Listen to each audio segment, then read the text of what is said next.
How about oh, there we go. Hey everybody. A little bit of audio issues for a live stream this morning. So good morning, afternoon, evening, whatever times we're in. Welcome to another round of plays. Today we're getting back to Middara and four people, now five, that are behind me because I guess four plus this guy, Podrick, who's joined our group. So we completed chapter 2 last time, and I was kind of looking through just kind of the monster scale stuff. So I'm going to make a slight variation of rule. Nothing that's going to. I don't think it should affect the game any, especially with my dice. But we are going to. It to me, the game scaling is annoying because you're always on that chase where the monsters are always rolling massive amounts of dice. Your mitigation floor. So for chapters 1 and 2, it would be the regular monsters. Chapters 3 will be the common monsters. Chapter 4 will be the uncommon monsters. Chapter 5 will be the rare. And I think that's a good balance of being able to keep people alive. I mean, from my perspective. From I'm sure people who played this game a ton have basically said, but they can handle it. They go through this, roll dice, problem. I'm the other side of the spectrum.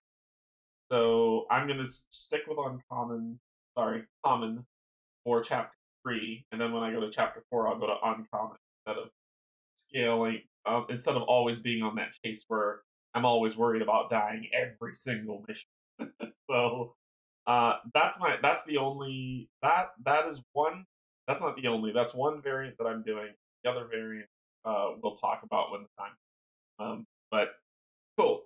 Okay, so where we left off, we started off on chapter 3.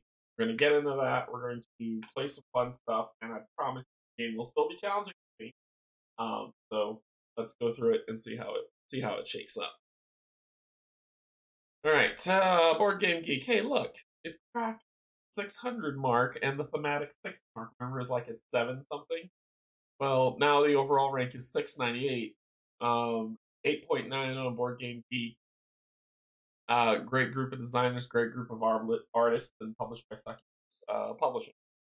So the numbers are going up, which is positive because the I don't think I wasn't board gaming when 1.0 came out, when the first iteration, and when they did the Kickstarter, the second published Kickstarter for Act 2 and Act 3 and allowed you to buy Act 1. I went ahead and picked it up, so I'll be getting Act 2 and Act 3 as well.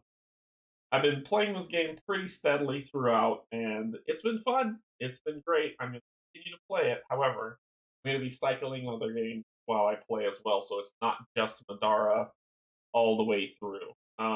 Descent's going to be coming in, so I'm going to cycle in Descent. Infinity Defiance get cycled in.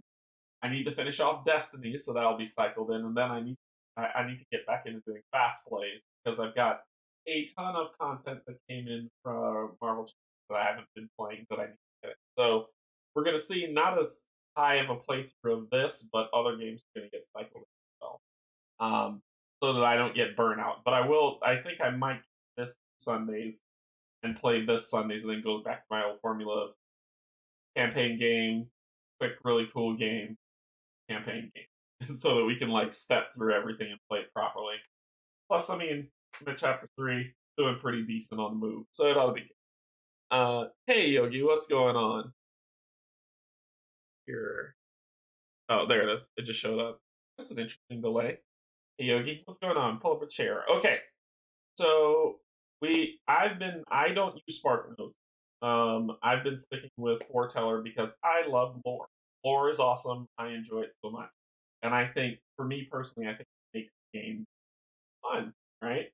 You know why you're doing something. You get to see the creators' kind of artistic work, not just on board building, or dungeon crawling board building table, but as well as why you're doing what you're doing. It's the reason why I like this. It's the reason why I like D and all this other stuff. So we're gonna have some fun with it. We're gonna play for a little bit and see what it is. Now there is foreteller reading, but it's not bad.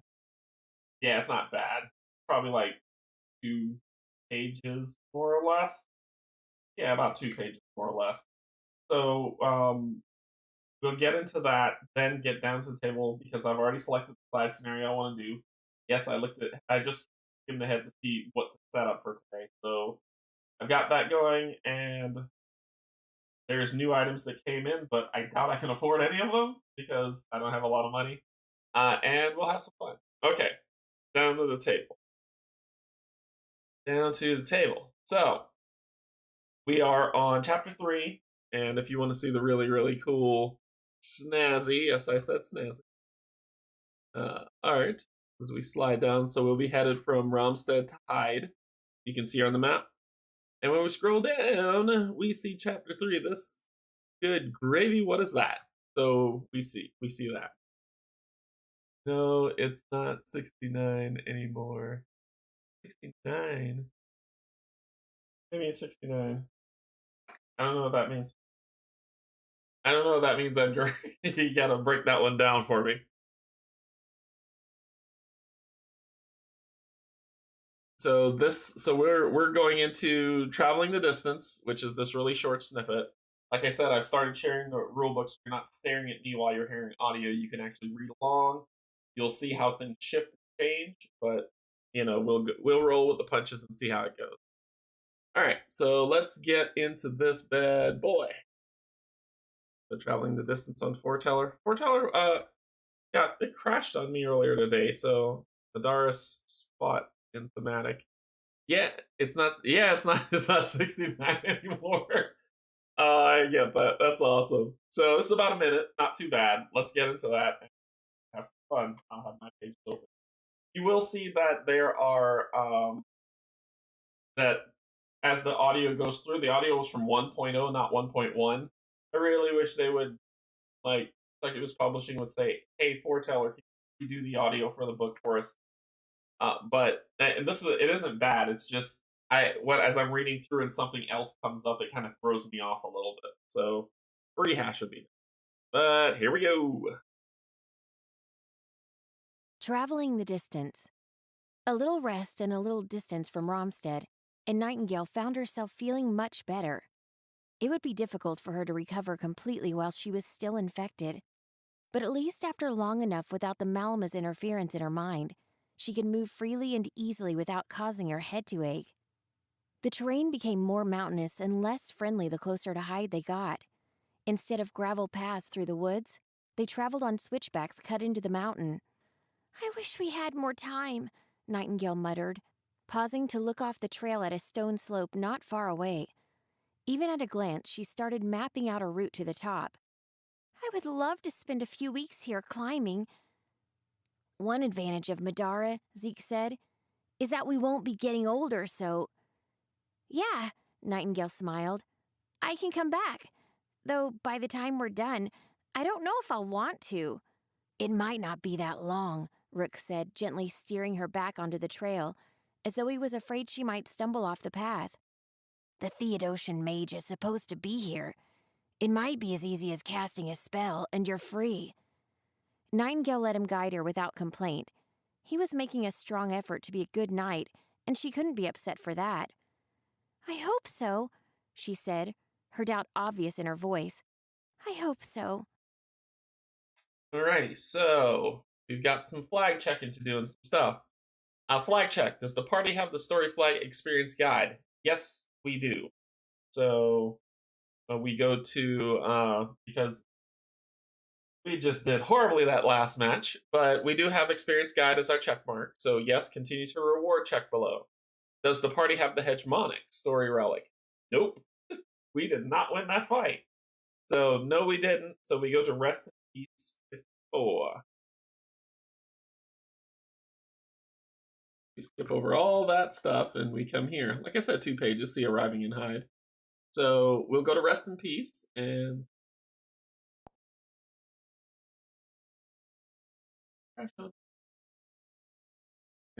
here we go. "Rest in peace." Gage mewed into Remy's ear, his little voice a mixture of frustration and fear. Gage very much did not like flying. He liked flying over the beach waves even less. His claws dug into the small pouch on Remy's back as she flew as low to the waves as she dared, skimming through the mist and dodging the spray. It was a daring way to practice flight, since too much water on her wings would ground her spectacularly. She hadn't crashed since taking on her feline passenger, though. If Gage held a grudge when he was a normal cat, now that he had been through the advancement, his annoyance would be worse. "I'm not sure this was a good idea," Rook said. He wasn't swimming. Instead, he lounged beside the fire pit to tend to their lunch. "I mean, this detour isn't the quickest way to hide." Remy landed just along the surf, letting the feeble echoes of one last wave splash her. It didn't get up past her waist, though Gage hissed and tightened his grip on her anyway. She strode up to the fire, pulling up a seat on a length of driftwood. "Just think of it as an investment in our mental health," Remy pointed at Nightingale. The girl was floating on her back in the water not too far away. She was smiling, obviously feeling a bit better. Remy fumbled around in the pack next to the grill until she came across a bottle of Patrick's microbrew. She offered the neck of the bottle towards Zeke, where he sat across the crackling bonfire. "Open me?"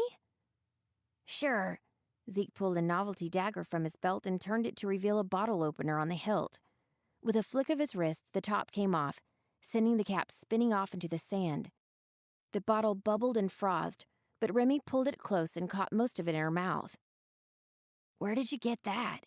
Patrick sat on the bare sand a few feet away, staring out at the surf. Zeke looked proud as he returned the blade to its sheath. "Got it from Romstead before we left. Found a shop that sold all sorts of gear with bottle openers on them." Patrick's expression broke into a smile. "Nice. Toss me one." He caught the bottle a second later, popping the cap with a pocket knife. Patrick didn't drink it, instead tilting it sideways into the sand next to him. "Sorry, Aisling. This one's for you." Nobody protested. Nightingale was the last to make her way out of the water, and she was still dripping as she took a seat beside Remy. "I'm glad we did this," Nightingale proclaimed, picking at her new swimsuit she'd gotten from the market before they left. Then she propped her feet up on the rocks just beside their bonfire. "The water here is way warmer than Seattle. It's a lot clearer, too." "I kind of miss the foghorns," Rook muttered, passing Nightingale the first plate. Remy's eyes trailed it, and she could hear Gage's stomach gurgling a little. "Like if you were out near the bay at night and there wasn't much traffic," Rook trailed off. Remy raised her eyebrows. "Where were you that there wasn't much traffic?" Rook just smiled in response and pulled out the next of the steaming kebabs. "So wait, you're all from Seattle?" Patrick asked. "I guess the Alinea portal connects to Washington, doesn't it?" Remy nodded as she grabbed 2 sets of kebabs, laying one on a plate for Gage and digging into the other. "Yep, born and raised. Nothing like this beach there, though." The warm sun felt good, and they were able to forget about some of the horrors they witnessed, if only for a moment. Cool, cool. So Rest in Peace then goes to Arriving in Night. So this one is the one pager, and then we get into some fun. So let's go through this one, and then we get right into the fun.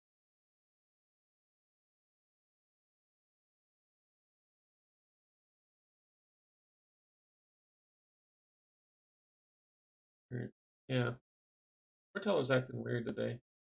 This one's a 6-minuter, but this is the last read thing before we get into some gameplay. So here we go. Arriving in Hyde. Hyde wasn't much to see from a distance. Most of it seemed built of the same gray stone worn smooth. The many buildings shuddered against the grime. Clouds of dust and ash choked the air further up the mountain, turning the sun brown through the smog. The city itself had a low wall, probably more to keep wild animals out than determined people. From this direction, a solid iron gate could be closed to keep the inside of the city safe. The gate was open now, with a handful of guards loitering around a small fire outside the barracks on the other side. Most seemed far more interested in the dice game they were playing than watching for intruders. A single guard made his way out to meet them. His armor constructed of rough, unfinished metal with faint glowing lines set into it. He also had an impressive black beard with shards of gemstones and little nuggets of metal woven into it. "Welcome to Hyde," He sounded a little annoyed at being interrupted. "What's your business?" Zeke stepped out in front, grinning. "We're here to see Elias Hyde. We were hoping he could help us find someone." The guard raised an eyebrow, then pointed up the slope with the tip of his pen. "The manor is at the highest point in the city," he said. "You might be waiting a while to get in, though. Elias has been turning away visitors for days now." "Why?" Rook rumbled from just over Zeke's shoulder. "There's been a commotion going on, though no one knows exactly what it is." The guard turned away, clearing the road for them to pass into the city. "It's not our business, though, is it? Enjoy your time and hide. Don't cause any trouble." The man walked away, rejoining several of his fellow guards loitering beside a house built of crude stone bricks just beside the road. The city didn't look any different from the other side of the wall.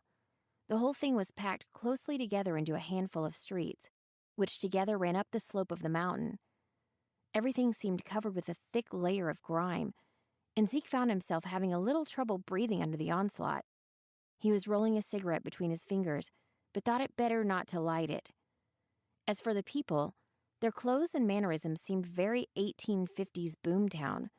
Rough leather looked very much in vogue, though it was sometimes accentuated with crude jewelry made from dull silver metal. "So does anyone know anything about this place?" Zeke asked. The road was quite steep in places, and he had to watch his footing carefully. "They have cranes that lift trade goods from the valley below into the city," Rook said, his voice dry. Zeke glared at him. "Oh, you mean the cranes we can see from here? I'm so glad we have such a well-traveled guide." "I've never been this far south," Remy admitted wistfully. "I've read a bit about it back at the Institute." Zeke could see Gage's lemur-like tail swinging from over her shoulder as Remy spoke. "There's nothing up here but iridium and rock rash. I guess Elias Hyde runs the place. He's supposed to be the only duke in Alinea that isn't an arson or a Zhang." "Iridium? Like the element from Earth," Rick stated with one finger in the air. Remy shrugged. "I guess so." It wasn't like Romstead. Instead of blending into the crowd, people went out of their way to avoid them, keeping their distance or even changing direction to get out of their way. "I've read a bit, too," Rook piped up as though he'd been challenged by Remy's comment. "Hyde's supposed to be one of the oldest towns in the kingdom, but it never really grew because of how remote it is and how inhospitable the mountains are. The ground's so poor you can't feed a family with 10 acres. "Seems like there should be better places to build mines," Zeke commented. "It must take forever to get anything from the valley with those cranes." "Maybe," Rook shrugged. "Except this is the only place in Alinea, or even the entire continent of Haltis, you can mine iridium.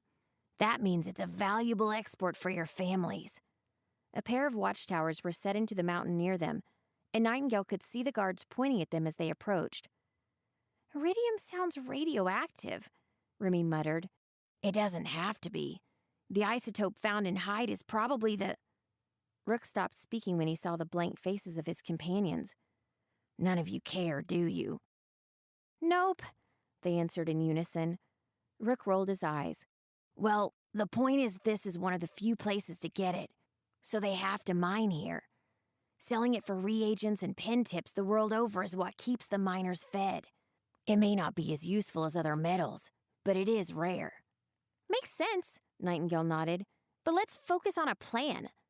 "It shouldn't be that hard to get in," Remy offered, keeping her voice low. "Your father appointed the Hydes as the noble dukes here. I know that much. You let them know you're here, and they'll roll out the red carpet." "No!" Nightingale and Zeke spoke together. Zeke exchanged a quick glance with her. "After Romstead?" Nightingale folded her arms. "We're better off with a cover story.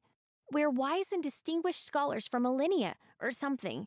We can ask around about the Theodosian mage, and not get arrested or drafted as pawns in some stupid political game."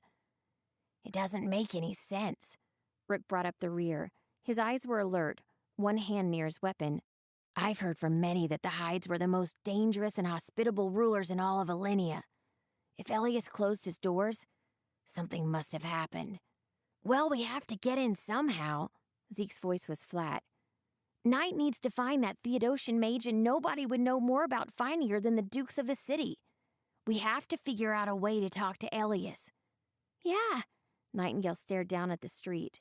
Zeke followed her eyes, rough stone worn smooth by thousands of footsteps. He could tell which areas received less traffic due to the gray and brown granite, which still had some of its chisel marks. Well, let's have a look around first, Zeke suggested. Maybe something else will turn up. If not, we can always give up Knight's amazing cover story and just tell them who we are. Nightingale smiled and skipped up the street. Something was bound to turn up. Alrighty. So we go to the story round. Story round. Hide. So we've got a lot of side missions to do to try to get decent. So shop and train. All uncommon items are now open. And if you're playing the regular game, I'll say it again for people who are just joining. Hey, Steven, what's going on? Congratulations, man. Congratulations. Hold the chair. So, I am house ruling a variant to where I'm using, let's see, it was going to be regular for chapters 1 and 2, common for chapter 3, uncommon for chapter 4, and rare for chapter 5 in terms of monsters, because that makes more sense to scale. Last fight, I was just struggling because I was like, yeah, one Gobodon took out my entire party. Seemed sus. So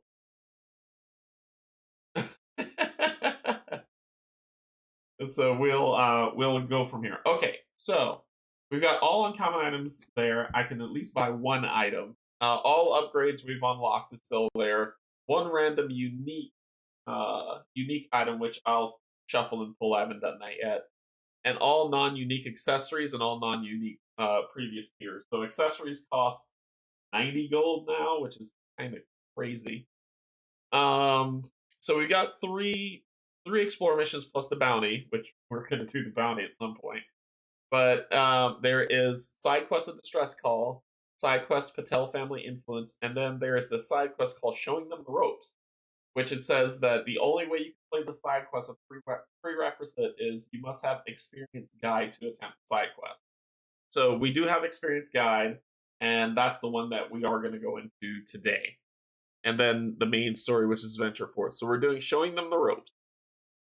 So we got a side quest that needs a story flag, and I did promise you there wouldn't be any more reading, but this is into the mission, so I'm sorry.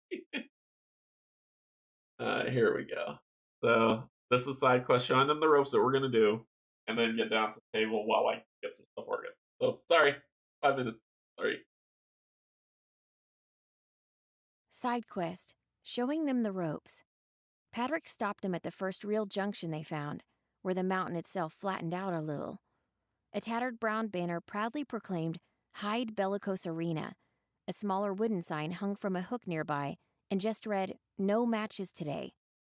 Why do we stop here? Nightingale asked, glancing past the banner. There was a turnstile and a little stone hut beside it, and 2 more on the other side marked wagers and ticketing. This doesn't look like somewhere our mysterious mage would be hiding, she frowned. Shouldn't she be somewhere mystical or whatever? It's too bad there isn't a match, Remy sounded wistful. Hyde's team is the Fighting Miners. Rook stopped just beside Remy and squinted at the sign in the wagers window. They took the regional title last year. Yeah, I remember that, Remy beamed. That whole thing with the arm club? Pretty clever. I guess it's a good thing Garza had so many extra arms to begin with. Nightingale looked to Zeke for an answer, but he didn't seem to have one. I always wanted to play at the Institute, but my dad... Nightingale shrugged. He's just so protective. He was always afraid I'd get hurt or draw attention because I'm royalty. Well, it can be super dangerous, Patrick cleared his throat. After all, it's just like fencing with more contact. Safer now, though. Dismemberment was banned in pro-level engagements after the Blood Lake incident of 960. Canje should have taken the penalty. Remy pitched in excitedly. The Rum Runners had that brawl. How does this help us? Nightingale asked, loudly enough that a few stragglers and a little crowd emerging from the turnstile stared at her. Patrick stepped a little closer to her, and the instant he did, Remy and Rook resumed their discussion. Knight, It won't matter if we find that mage today if you get killed by a cave sickle tomorrow. After what happened to Aisling, he shook his head, expression solemn. Look, Shayless will be counting on me to keep you safe. The best way I know to be safe is to be prepared. Nightingale took a deep breath, trying to release some of her anxiety.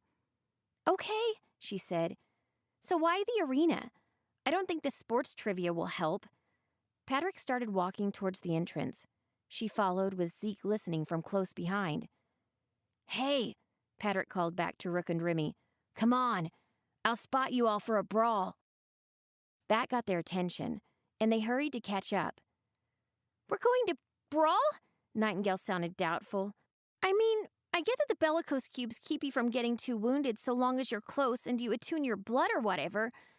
But do we really have to fight each other? I'd rather not have to hurt my friends.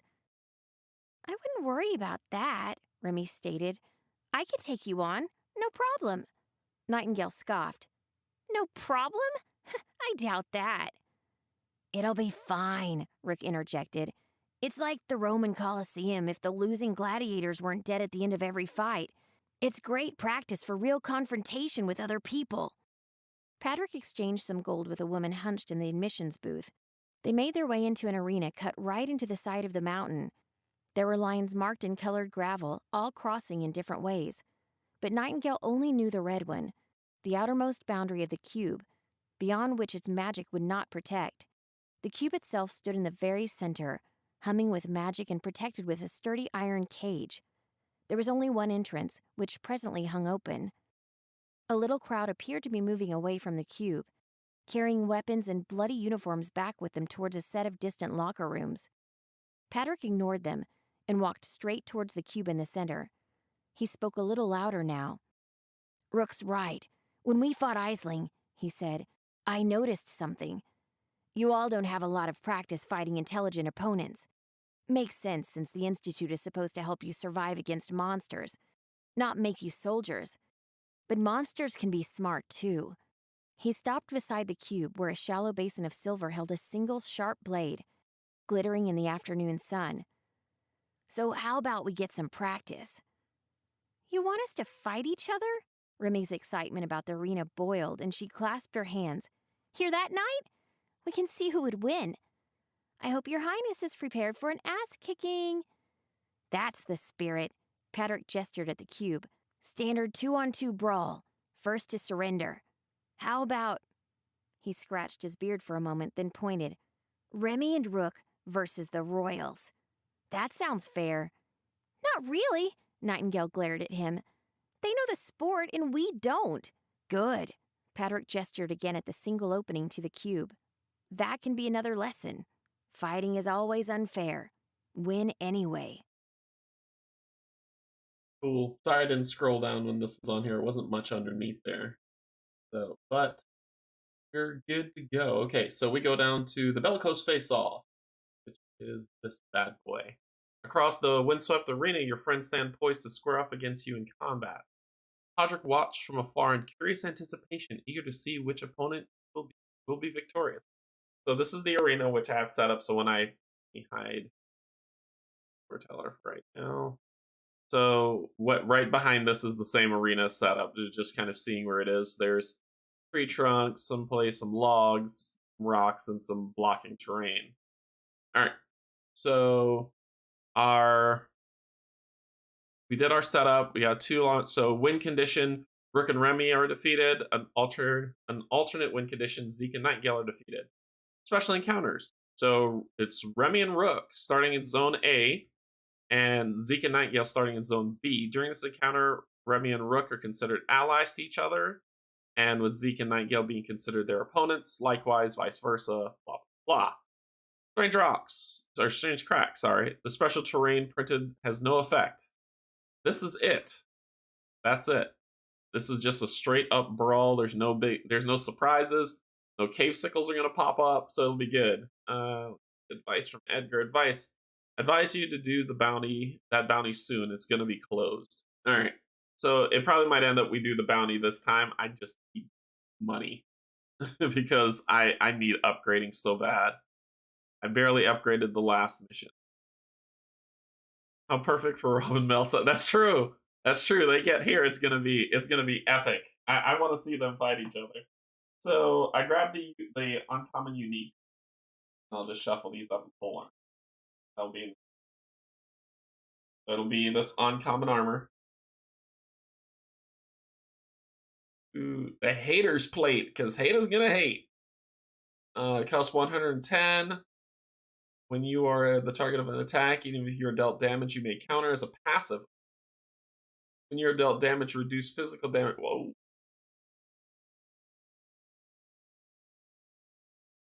Hate is gonna hate. I think I want this. So, but it costs 110. That is the thing that is open now. Okay.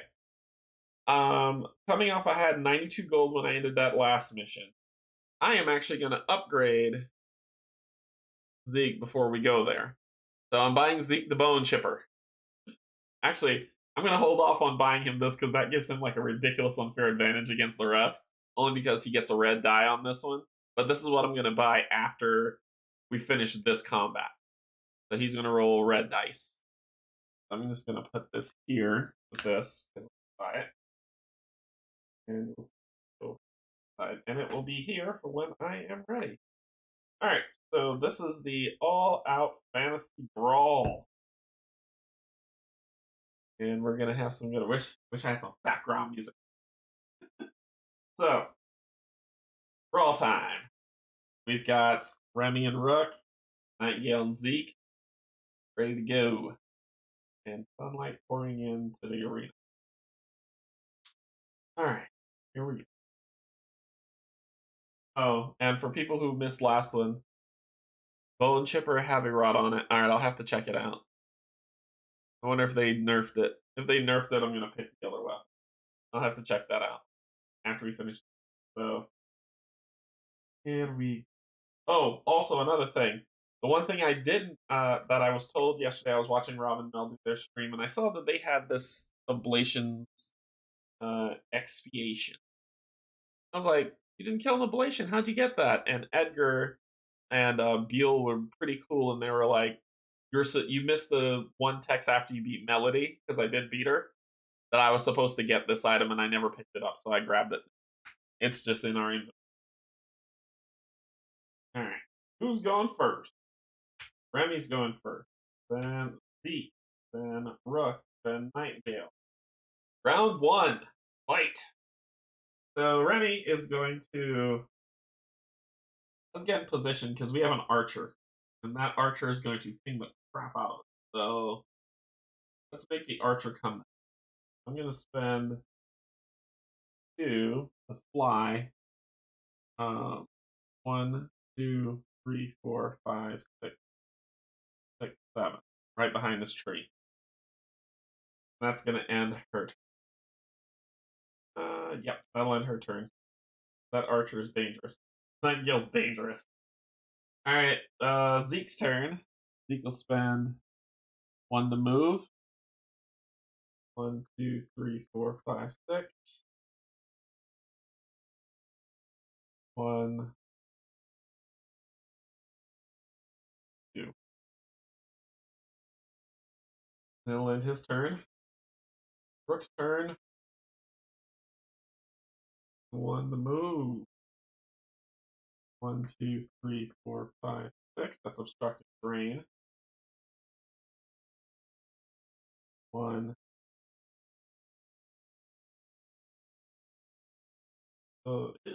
Yeah, 1, 2. He'll be. That'll end his turn. Okay. She's got movement that is 6, 7, 8, 9. She's got 9 movement. 1, 2, 3, 4, 5, 6. Need to be to shoot. Be on that log in there. 1, 2, 3, 4, 5, 6, 7, 8.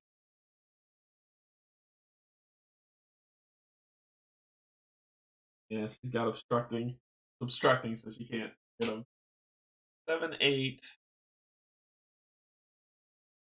2 more. 9, 10. Then She is going to take 1 damage. Oh, she gets -1. Then she's going to take 1 damage. Make her attack cost 1. And then she's going to shoot him. And she's going to make sure he can't dodge. To make this fun. So she's going to use an orange and a green. Let's track rounds. Because why not? So this will be round. So she's going to shoot him with an orange and a green.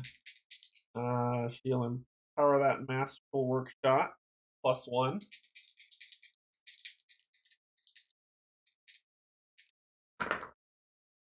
Rolled an 8. 9, 10, 11. His is a 9, 10, 11. So she does hit 12. So she does hit. That's 1 going through. We'll deal with this in a second. And she's not on hindering terrain to race. So 1 going through, plus a star, 1, 2. Shields don't do anything, but she can move 1 more. Here. So she hits him for 3. He gets a shielding of 2. Hits for 1. Okay, we're going all out. All out. That is going to end her turn. You gotta remember she's got Overwatch up. So, okay. And then it's her turn. We gotta take down Z. That's the important part. Nightingale can, well, she can probably get away. She'll probably continue to move away and shoot. So, I think we need to take down. Ugh, Zeke is gonna hurt. Zeke's got Onslaught. Oh. Okay, so let's see what's up. So just knock down, drag out. Got Rook going first, then Zeke, then Knight, then Remy. So Rook goes first, he gets 3, 4. He would move 1, 2, 4, 5. Nope.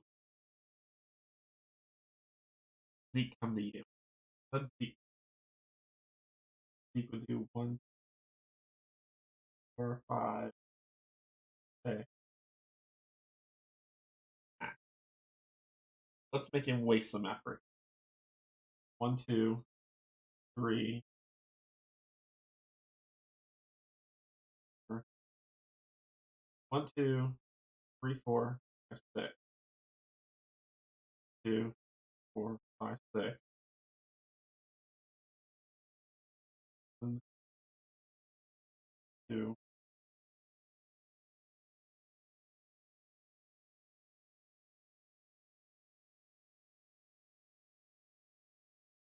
1, 2.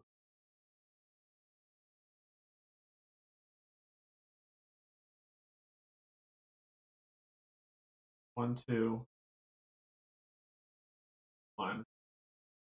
Then we're going to use our ability, that knockdown drag out, to attack.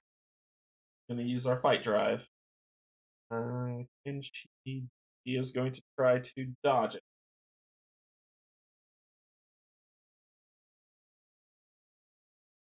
To dodge. So she's going to try to dodge. Got 3 shields for her shield, so I know that that's happening. And going to attack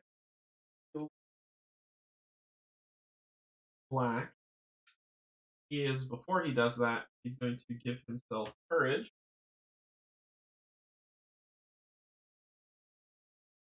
That's all he can really do. Okay, here we go. That's 14. Hers is 9, 10, 11, 12, 13, 14. He still made it. He still hit her. So he did hit. Whew. Okay, so let me make sure I read this right. So 9, 10, 11, 12, 13, 14. Yep, he hit her. And he rolled a 14, so he does hit her. And courage is up, so get ready to take some pain, Knight. So 14 hits. He does. It is +1 per shield, and 4 books is 1 gold. So he got a gold punching her. So we got 1 gold. And then he's going to do. Let's see. So he met it. So he's doing. Does she have any shielding? Nope. So he's going to be doing 1, 2, 3, 4, 5, 6, and then a star 7, 8. He's doing 8 damage to her in 1 hit. So 6, 7, 8. Right? 8 12s is 4. So she has 5 health left. Take that. Take that. That was awesome. 1, 2, 3, 4, 5. 5. Plus the courage, 6. Plus a star, 7, 8. Yep. That's 8 damage tonight. See how spongy she is? Oh, he moved, though. He moved. She would have done her Overwatch on him. So he's not going to dodge. Let's see how much she hits him for. He's still going to hit her for that much. That is a 10. He's going to re-roll that 4. Ugh, a 9, even worse. So that is a 9. His is more than that, so it wouldn't have hit. This thing plays out how it should. Okay. Alrighty. That ends his. Does that end his turn? Maybe he can take her out. I could slap her with a board. If I hit her with a ubiquitous plank and I roll a 5, I kill her. In 1 turn. Ooh. Ooh. Uh.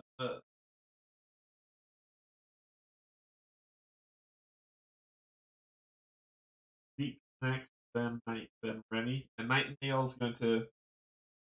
If she runs, she's going to get hit. Try to take Rook out. Ooh. I think I might slap her with a board. Because I can get it back at the end of the fight. And that's what I'm going to do. I'm going to use the ubiquitous plank and see if I can take Nightingale out. Deal a purple of physical damage to. She gets to. If she has armor, it would reduce. She doesn't have any armor. She's about to get a plank to the face. She's using that. Is that slap her with a plank? I roll a 5, she's gone. Here we go. She can't dodge anymore. Yep, she can't dodge anymore.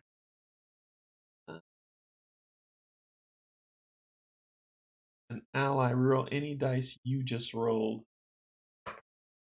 3. So smack. She's down to 2 health. Okay. That'll end Zeke's turn.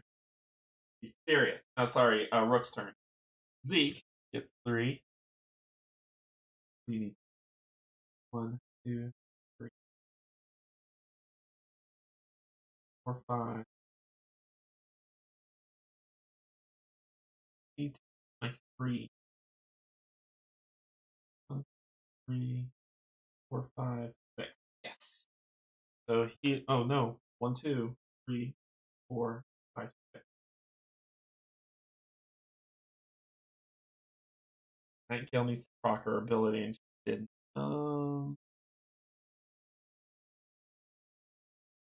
Okay. I don't want to spend potions and stuff. I'm wasting them in this fight.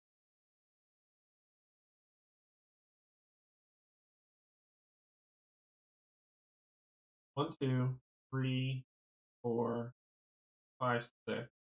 Put here. 1 more. All right. 1, 2, 3, 4, 5, 6. Get right up on him. That would be 2. So I can't onslaught him, but I can darn sure attack him. So I'm gonna attack him, giving +1 to the roll. Roll these two.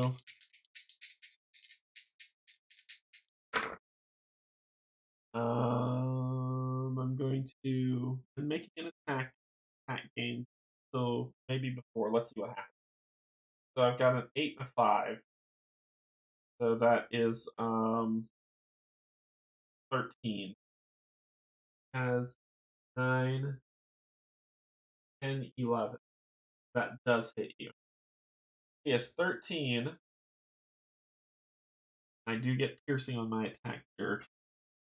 I do. I get 2 armor piercing. So your armor means nothing. Alright, so that's 13.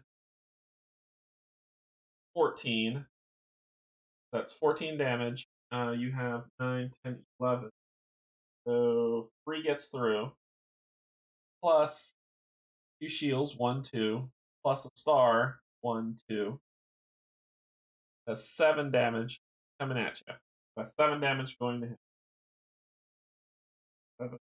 He doesn't get to lower any of it because plus 2 armor piercing, which gets through that plus 2 armor block.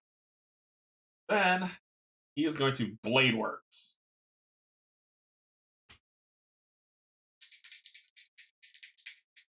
He can't dodge Jack. I need to work. Oh, 4 to 4. He's going to re-roll one of those dice. 10. This, he has 9, 10, 11. Can I re-roll anything? Cannot. So I'm going to exhaust the adrenal gland to counter. That's a miss. So exhaust adrenal gland to counter. Y'all want to mess with Rook? Mess with Rook. Oh, come on. Can I re-roll anything? He needs to be able to re-roll dice. Oh, yes, he can. When making an attack, if you have a two-handed weapon, you can re-roll any of your dice. Doing both. So that is 12. Okay, that's 12. Let's see what we got. 9, 9, 10. He's going to try to dodge that. God. He's going to try to dodge that. So remember, Rook had 4. There's 4 shielding that he got. 1. So I had 12 on 9, 10, 11. Nope, it hits. Put back this 4 on here on his counter. Alright, so he's doing to Zeke. Doing to Zeke. So that is, I had 9, 10, 11 shielding. And this is a 12. So 1 gets through. Plus 1, 2, 3, 4, 5, 6, 7. So 8 damage. Plus 1 shield, 9. Plus a star, 1, 2. 11. 11 damage. Woo! Okay. Alright, alright. So he countered for that. Ah. Well played, Rook. Well played. Zeke's gonna attack again. Already used your. Zeke is gonna attack again with a fight.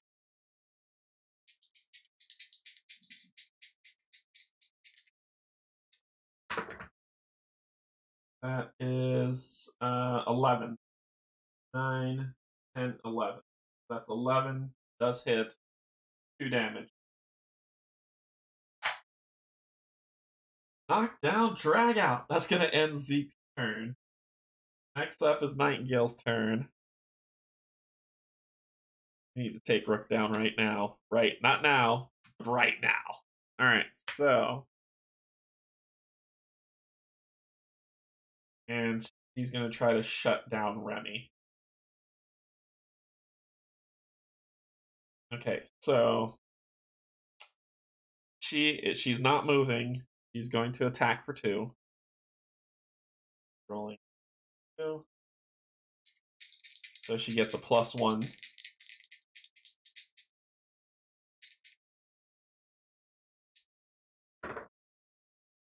Well. Ooh, no.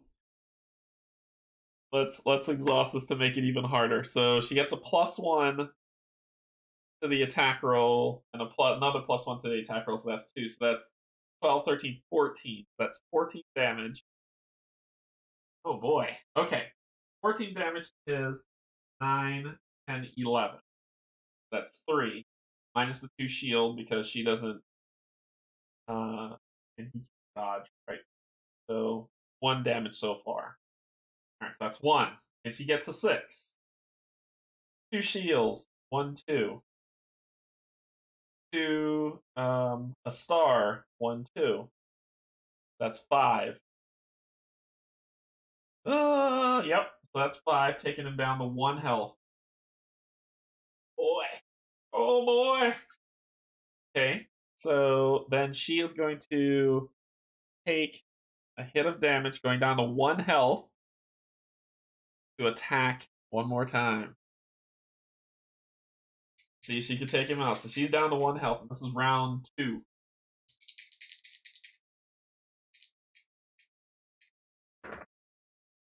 Or she's gonna re-roll. Is that a? Oh, that's it. So she's gonna re-roll 3. Uh-oh. It's 11. That is 11. He has 9, 10, 11. He has 11. That's an 11. But 1 shield doesn't do anything. So he's still alive. He's still alive. Okay. That ends her second turn. Oh, no, it's not. She is going to use the prismatic bulb as she can, and it comes back. The throw bulb.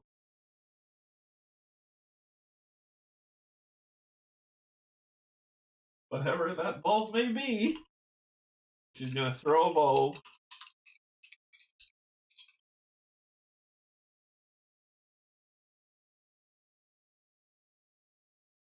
Fill out my hand, so this will be it.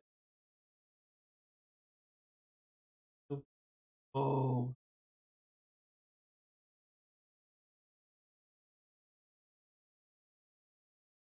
it could fly, which would not have a break attack. Let's drop it right. So she's gonna use that bulb there. Okay. Okay. I'll end her turn. Remy's turn. 3. Alright. And you get us here. 1, 2, 5, 2. That's all she needs. So, no, it's not. So it's get within 2 of Nightingale. She has to get right. 1, 2, 3, 5.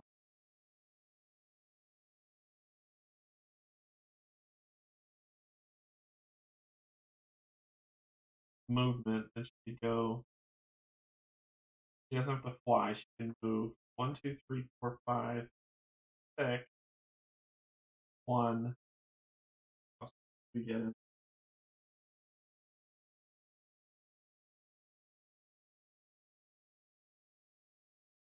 Oh,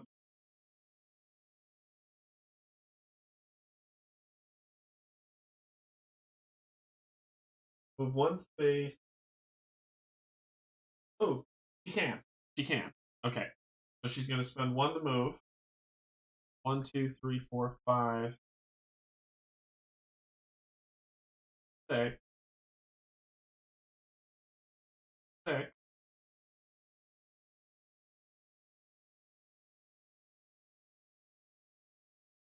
Can't. Sorry, logistics.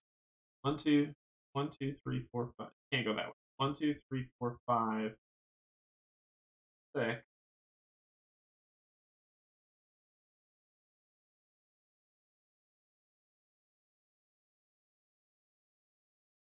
One. Yeah, so she would have had 4. I used 1 to go 1, 2, 3, 4, 5, 6. Used.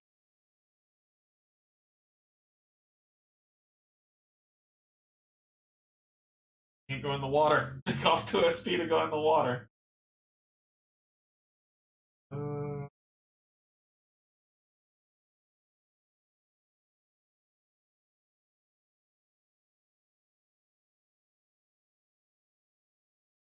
I'd have to use. I'd have to use an ability to. I'll do it. Uh, oh, items. Blank. Gonna get that back. Just get in range. Um,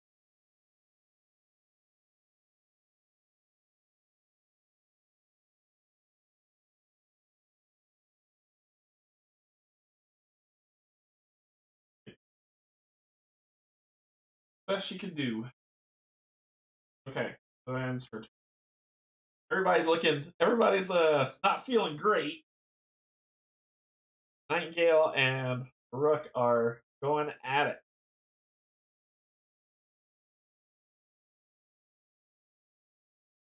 Rook can't leave, he can't run away.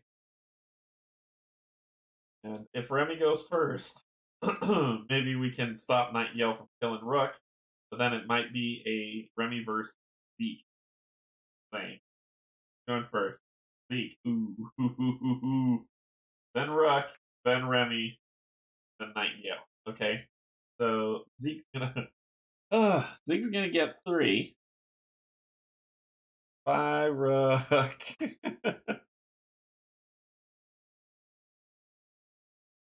So Zeke's gonna get 3. The first thing he's gonna do is Blade Storm. And you can't dodge yet. Ooh. Oh god. 14. 14 on your 9 and 11. That's 3. And 2 of them goes through, so it gets through your shield. So just that alone, plus what it has, Rook's out. Zeke took him. Then he's going to. Oh! 1, 1, 2, 3, 4, 5. Then he is going to attack.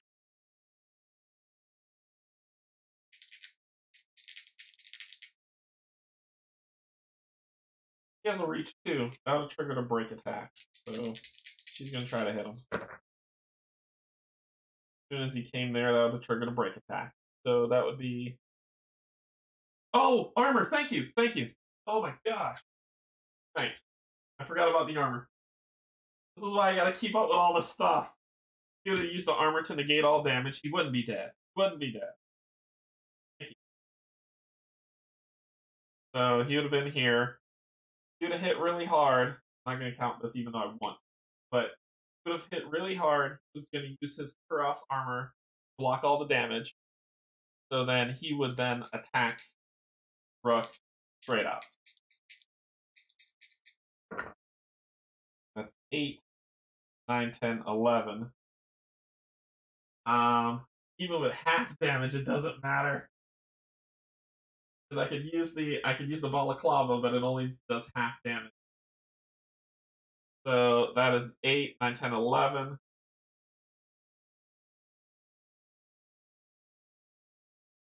Yeah, he got him. He got him. At least he used out all Rook's stuff. At least he used out all Rook's stuff, but he got him. So, all right. No, that was a good one, Edgar. All right, so Rook's out. Okay, so that's gonna end his turn. He's done. He would have 1 left. because he wasn't going to be able to move.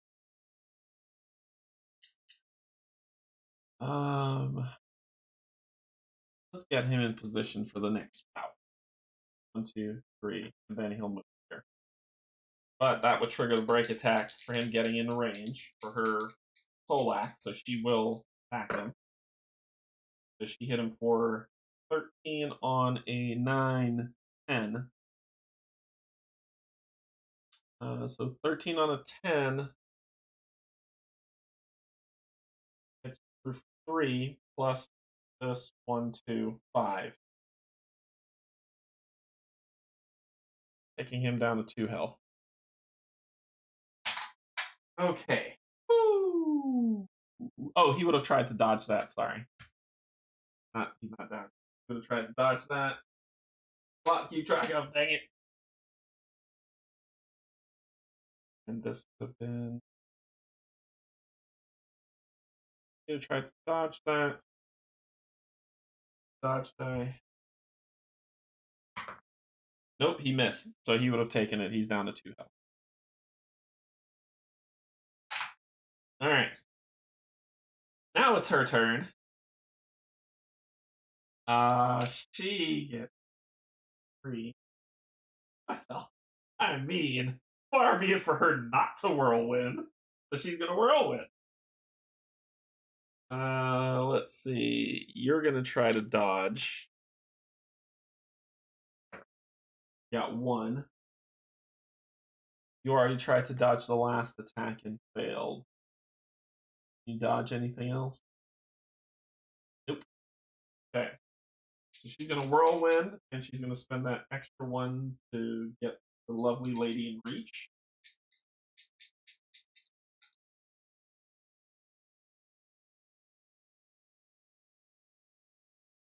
Barb breastplate to help her life. When you deal damage to an opponent, heal 2. She's at full health too. So, do you have anybody else who can get any dodge? Nope. All right. Woohoo! So first against Zeke is a 15. You can't dodge that. So that is 15 on 9, 10, 5 coming through, plus 2, 1, 2, plus 2. That's 11. Zeke's out. Yeah, you can't reduce damage. You just gotta take the hit. Zeke is out. Then her next strike, she got a plus 1 on.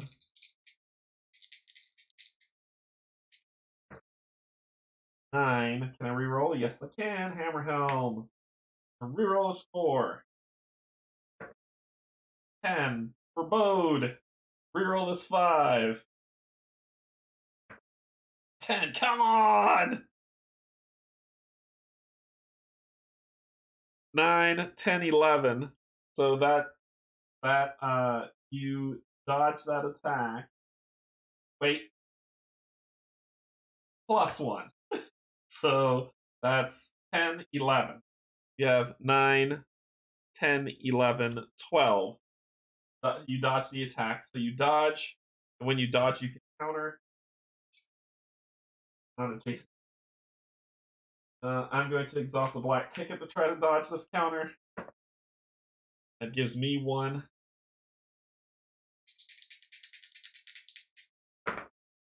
8. Can't reroll anything. Nope. That's 8. Yep, I dodge it. Look, where are you? Where are you? Where are you? Exhaust the aligning machine to counter. I'm gonna counter. Oh shoot! And I almost forgot when she got in range, she would have overwatched her.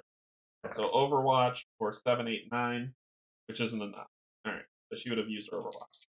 Okay. 10. That's 10. On her 9, 10, 11. Yeah, miss. Miss on miss on miss. Okay, so woo! Alright, it's what it is. So misses all around. Remy's got nothing left. Nightingale's turn. Okay, so we'll get the dodge. Gets this back. Gets that back.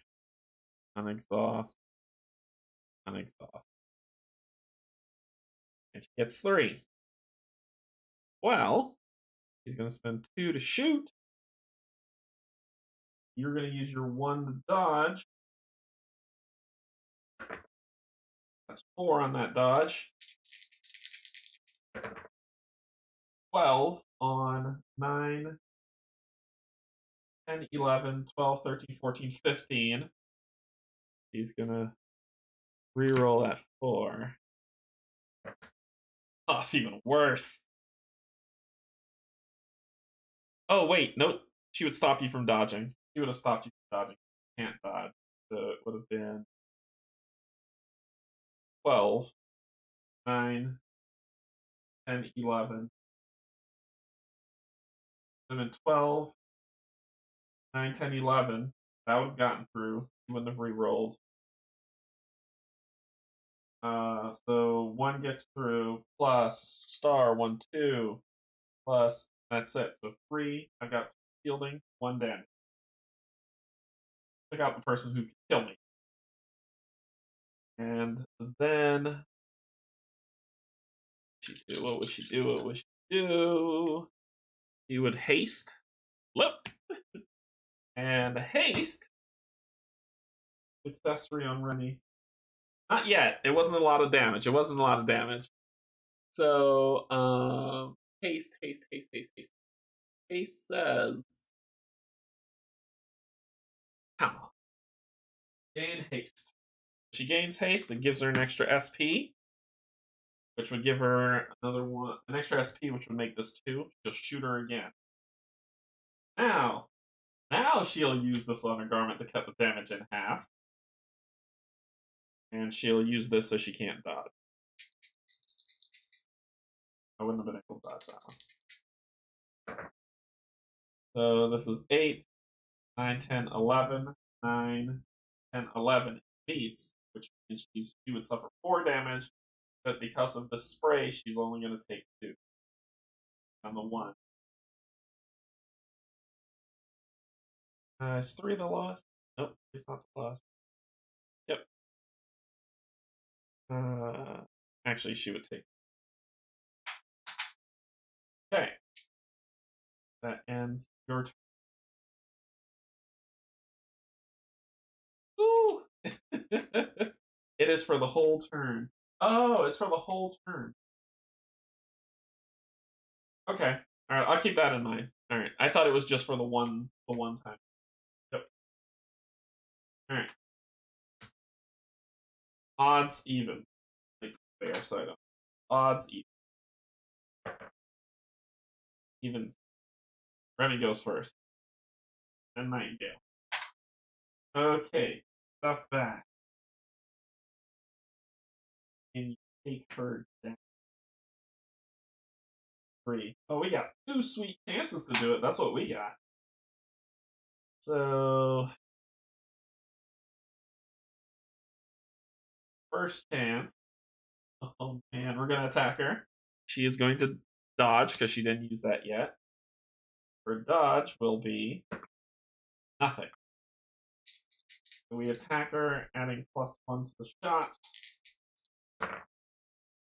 10. Gone! Which that dodge, she still would have dodged the thing because hers is higher than. So she would be able to counter. And reroll any. Yes, I can with Hammer Helm. 11. Oh, come on. Forebode.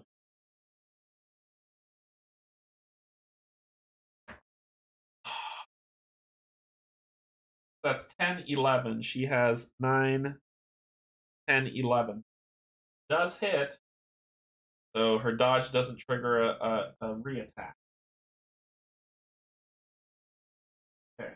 That was just a horrible first roll. Try it again. And she used her dodge this time, so coming in. That is 11. which we won. So that's an 11. 9, 10, 11. So that's an 11. And make her reroll any.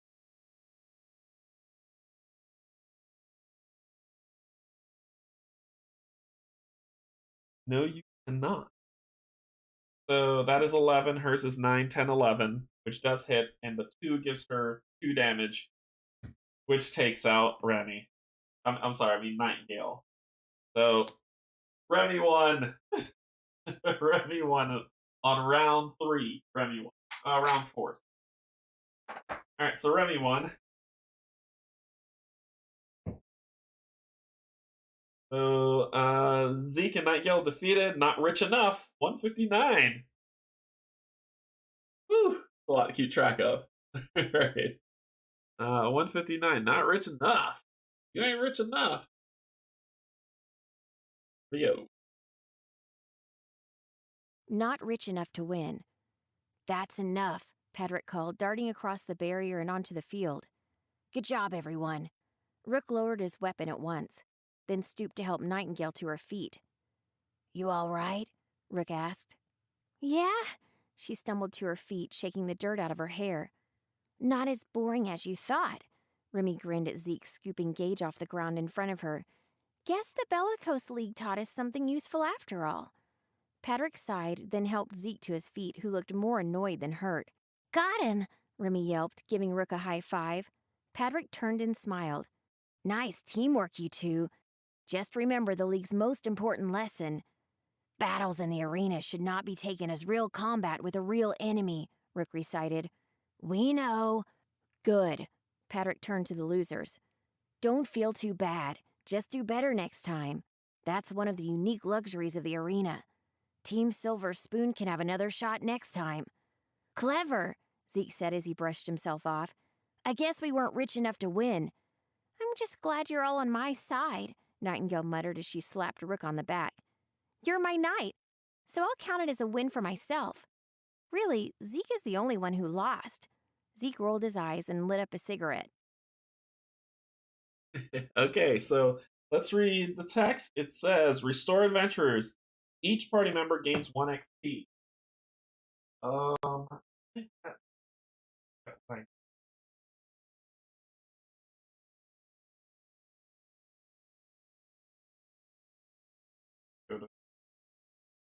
Everybody's at 5.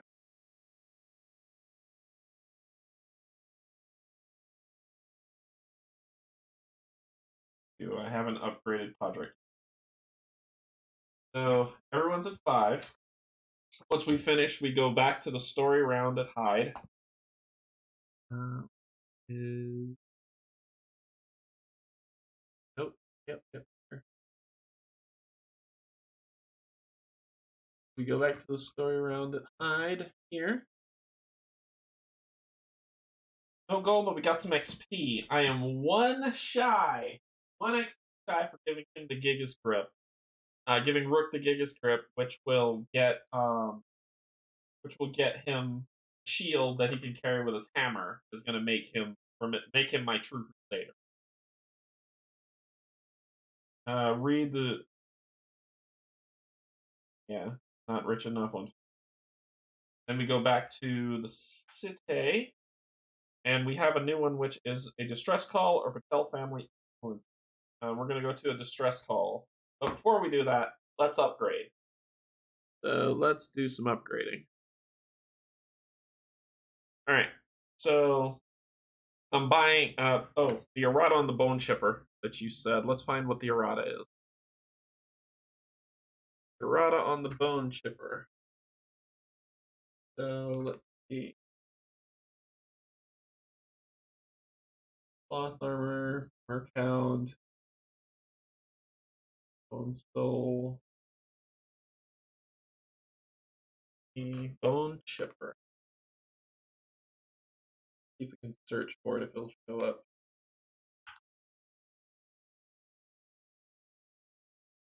Bone Chipper weapon. So the combat dice should be proportional with other cards, meaning the Bone Chipper now has a green combat die instead of a red. So rolling this die instead of a red. Difference between the two. Oh, there's no 3. Okay. All right. So the bone chipper. So it says bone chipper now has a green combat die instead of a red. In addition, the combo exotic ability has been changed. In addition to being a combo exotic, it now has gain plus X to the attack roll, where X equals the number of times you've attacked this round. This ability does not stack with another bone chipper. I do have that.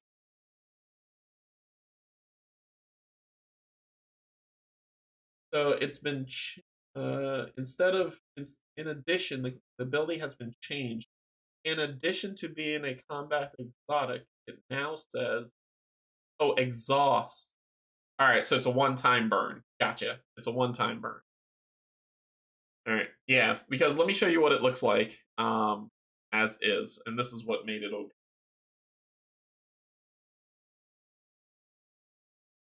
So this is the bone chipper. Instead of a red die, it's now green. It has +2 piercing. It's got backstab and combat exotic. Now this looks like it's just a thing that happens, right?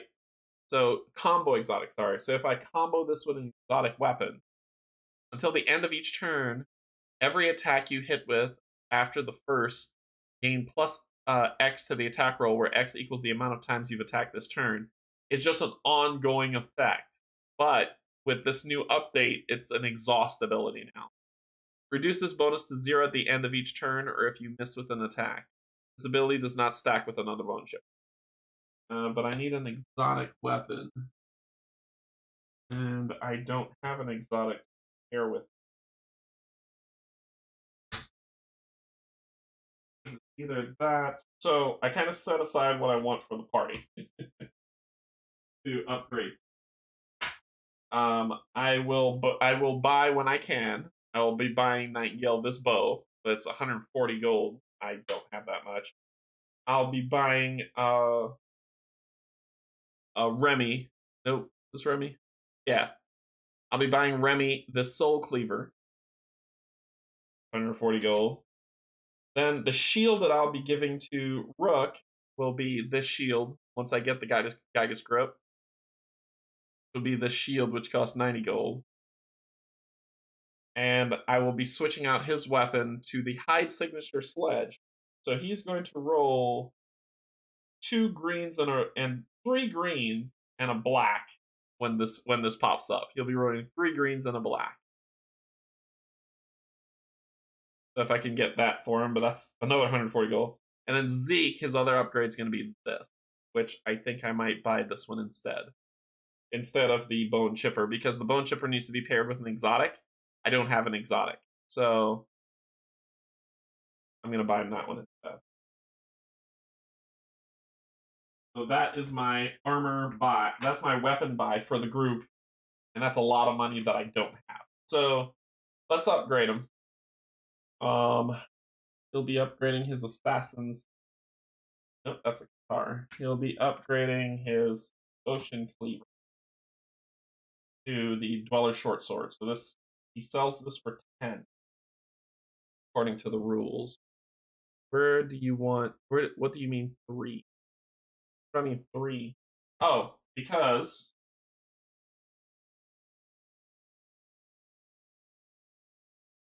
when you attack, this is what he's going to have. So he's getting, with the Gygus Grip, which is that one.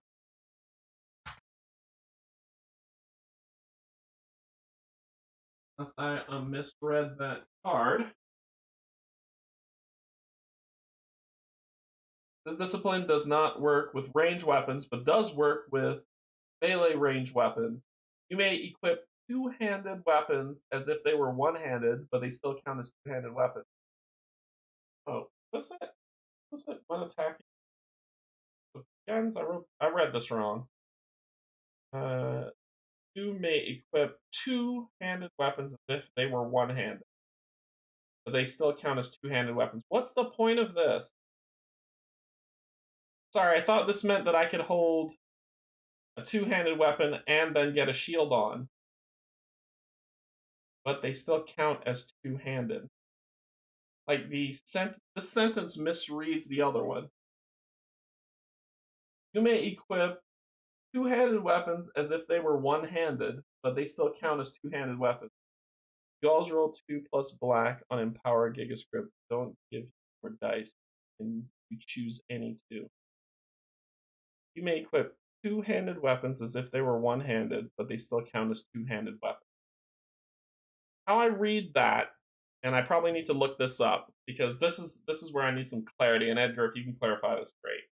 But how I read this is you can equip a two-handed weapon as a one-handed weapon, which means you have space to hold another one-handed weapon. So therefore, you can do a two-handed weapon and a shield. Errata for better understanding.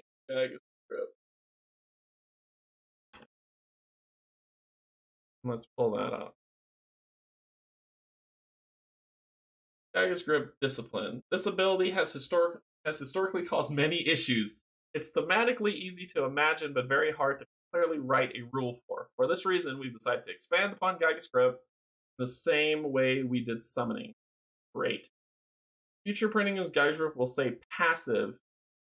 You gain Gyga's Grip. Then we will expand upon what the Gyga's Grip tag does for you.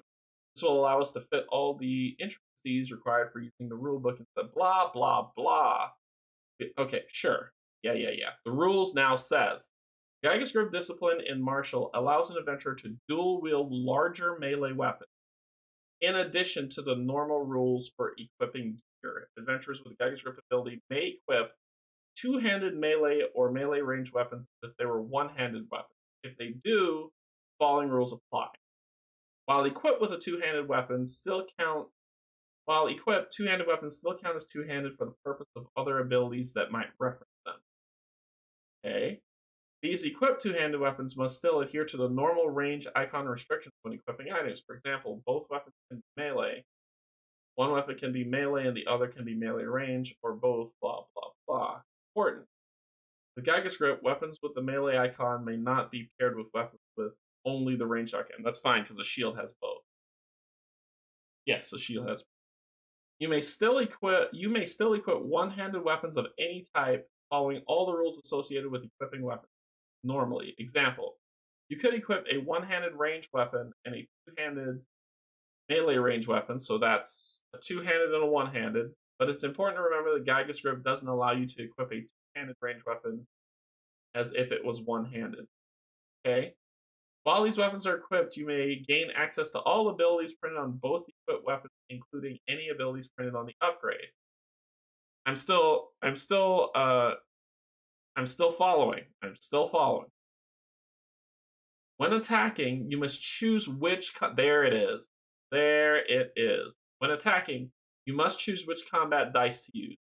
This can be any combination of two non-black combat dice printed across either of the equipped weapons. If one or more of your equipped weapons has the black printed in its combat dice, must add a single black die to your combat roll. Okay, that's still fine with me. If an equipped weapon has a different range or an ability that might augment the range of an attack, such as reach 2 or range 4, then you must use the lowest range to attack. Yeah, I'm not doing melee. So this makes sense. If at any time you equip a weapon that you would not be able to equip with Gyga's Grip or otherwise, you must immediately end your current action ability. If you're currently taking action, then unequip the weapon so that you're equipped. Okay, that makes sense.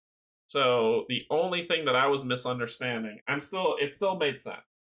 So I can still do with Gyga's Grip from this new errata rules. This is still legal. So I can do this, which is my plan. So I can do this, which is getting the Sloan Great Wall, which gives me just a little bit more niceness. Or I could do two handed weapons to just get some more stuff, but this is my plan to get these two together. This will give me an exhaust at any time. I can boost people's shield armor. I can counter, and then on top of that, I get the push ability. and then I get a passive to inflict some more damage. But I can't roll three. I can't roll 4 dice. I can only roll three. One of them has to be the black die, and but the others will be, and it doesn't matter. It'll be green. So 2 greens and a black. But that's my plan for him. No, thanks for that. Thanks for that update. I appreciate it. So, blah. Ocean Claver costs 10 according to the rule book. We're correct. There's a lot to this. So if we're selling items, yeah, the weapons look really good. It's just getting used to them. The cost of item upgrades, I don't care about that. I care about selling it. Here we go. Selling items. So if we're selling commons, they're 10 gold, which I think is crap. I mean, you pay a lot of money, you get little back, but it's what it is. So I will. What does it cost to equip?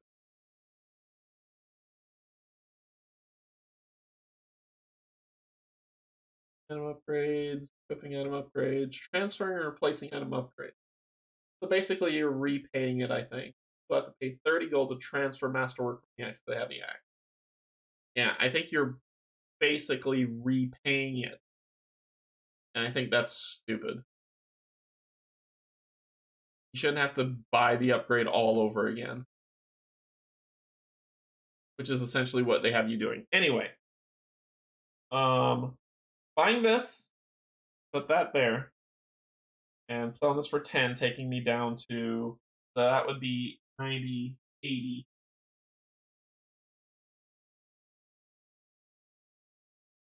Put me at 12 gold.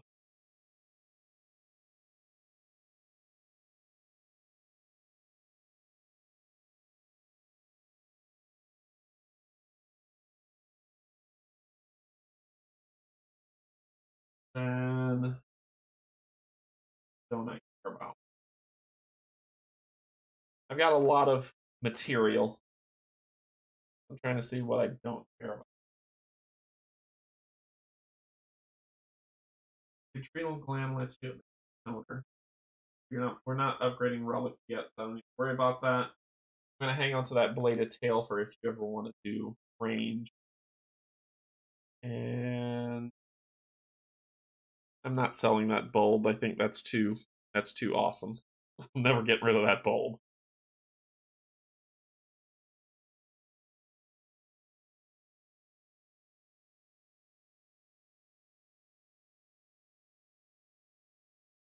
Okay, so this one's fine.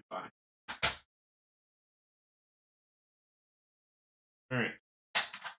Okay, so now I'm rolling a. Let me see if Dweller Short Sword has any errata, because everything's got errata, right? Everything.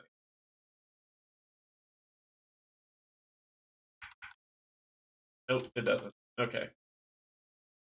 It doesn't. Okay, so I bought the Dweller Short Sword, which took my 92 gold down. So it's 90 minus 10, 80. So my 92 goes down to 12 gold. Oh gosh. One day we'll be able to get Tiger Grip. I just need one more XP, and Geiger's Grip will be mine. Okay. Get everybody back up, and let's get into the story. So you are 12 plus 4.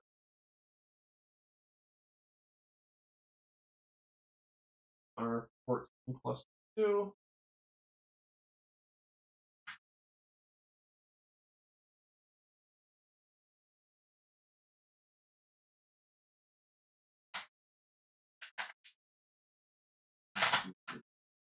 You are 12 plus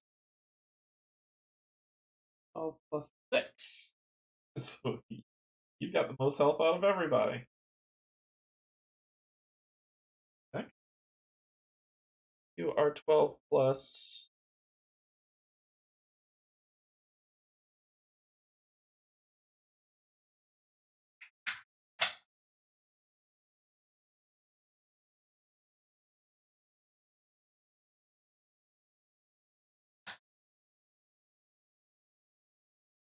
Oh, and because of the end of the fight, I get my board back.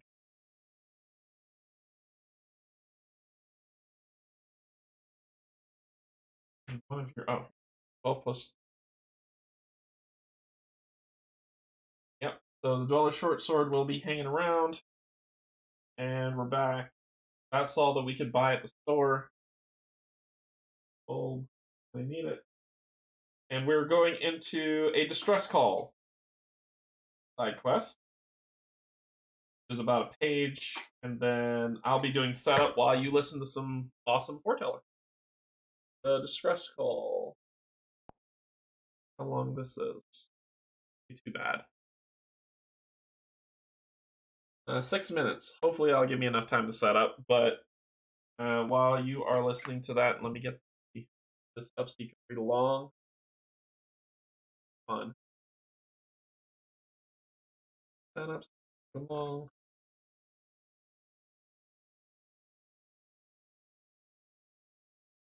Here we go. All right. When I hear feathery blue hair cascaded down, that's when I need to scroll. All right. Cool. I'll try to remember. Here we go. Side quest, a distress call. Hold on, guys. In here. Rook gestured into a nearby building, or at least the shell of one, scorched with fire and out of sight of the street. Rook could feel his amulet resonating with Suri's attention, and he would probably begin to hear her thoughts if he delayed her much longer. Whatever the Esper had noticed was apparently urgent enough that she wanted to manifest to tell it.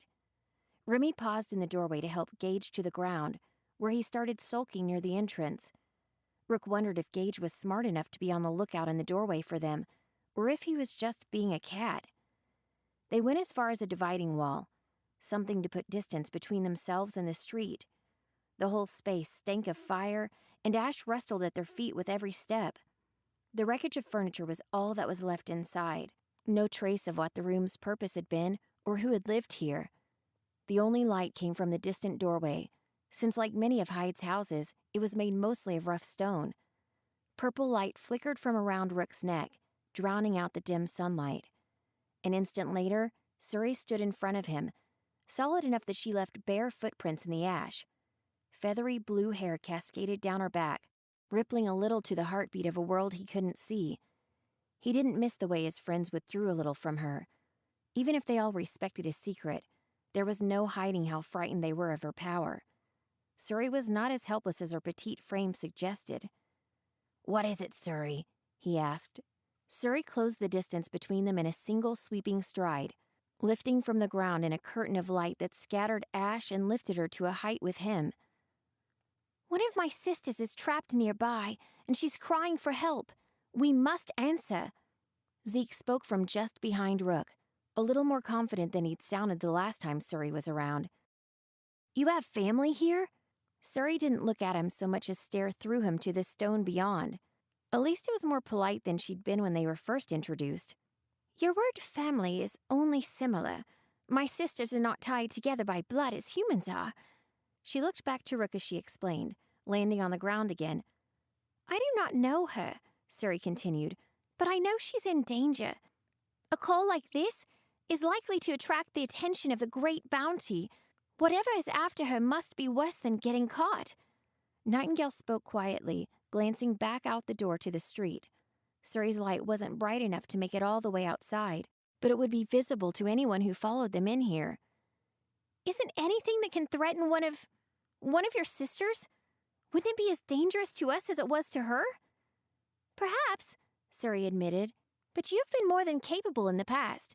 I'm sure you're equal to whatever threat is hunting her." "And it's really bad to have espers like you here, isn't it?" Remy asked. Suri nodded. "Those banished from your realm are known to usually cause nothing but trouble. The Great Bounty exists to keep us all safe. It punishes victims and perpetrators alike." She floated around in a circle so close to each of the others that they withdrew a little. "Please, if I heard her cry, others will also. None of my sisters here on Earth would be fools enough to call unless they had no other choice." "But what about you? I mean, you haven't caused us any trouble. The exact opposite is true, actually. You've saved our lives." Remy noted, trying to sound as polite as possible. Surrey blinked with a strange look of surprise. Well, I'm trying to help. I suppose I must not count as one who causes trouble, but the bounty would treat me the same as any other if I were caught. That's why I stay for only brief moments of time. Right, Nightingale said with some excitement. We should try and help too. What do you guys think? Rook was first to nod. I think we should. Surrey never asks for anything unless it's important. I trust her. Thank you, Rook. I can lead you there. Surrey floated back towards Rook, her outline starting to fade. There are many humans beyond this room, so I will have to be subtle. The call is coming from just beyond the boundary of the city. They followed Surrey's instructions and left Hyde behind. Surrey broke into a blur of motion as they neared the sound of battle. Trees clustered thick all around them, obscuring the path and turning the sun into spotty shadows on the ground. Rook kept up as best as he could, though when Surrey really wanted to move, even as fast as speed wasn't enough. After a few moments of sprinting, he finally got a good look at where the fight had taken place. Various bits of gear had been strewn across the ground, broken pots and scraps of sleeping bags and torn tents. A man and woman stood opposite an attacker, backing away in fear. Both were covered in the grime and blood of a difficult fight, and the man held a makeshift club in one hand, shaking under its weight. By his side, the woman shared Surrey's distinctive aura and alien features, but something was different. She looked less transparent, as if she was physically present on their plane of existence. Without a doubt, though, she was the one they came here for, and she looked to be in bad shape, but at least she was still alive. Their attacker took no notice of Rook, lunging and lashing out at the couple with a massive scythe lined with barbed teeth. The swing was so fast that the attacker's head snapped back like a puppet on a string, pulled by an unseen hand. Rook recognized what was happening. He'd seen it in the basement back in Romstead. The attacker. She was a living ablation. The man raised his club to parry, to protect the girl he was with, but compared to the living ablation, he may as well have been moving in slow motion. The living ablation's scythe dodged under the wooden club, cutting deep into the man's abdomen with the wet sound of tearing flesh. He screamed and dropped to the ground, his voice stretched and distorted with his agony. Run, Isla! Get away! Isla wasn't as slow as her companion. She gripped her spear and held it high. Faust! No! I won't leave you, she yelled. Rook sprinted faster. They were almost close enough to intervene now. He drew his weapon and charged into the fray. Okay, yes, Edgar, yes I did. I picked up the ubiquitous plank. Always need a ubiquitous plank with me. Alrighty, so lots of stuff to set up. I've been changing stuff around as I went. Okay, so let's read some stuff because there's probably a bunch of reveals.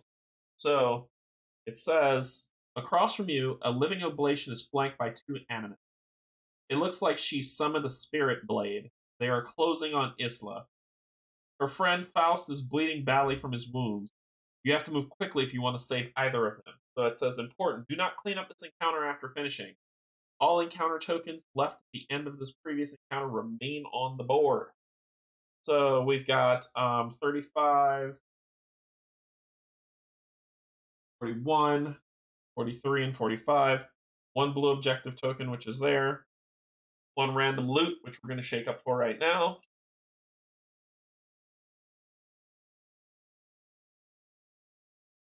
Y'all saw that drop, but that's okay. So loot's over there.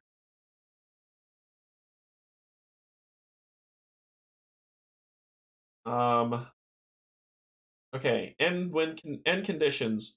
We win. All opponents are defeated. An alternative win. All opponents are defeated, but Isla was also defeated. Yikes. And lose condition. Isla and all adventurers are defeated. Okay. So special encounter rules. Isla Star-Crossed Siren. When setting up this encounter, reveal small card and large hidden card. Okay.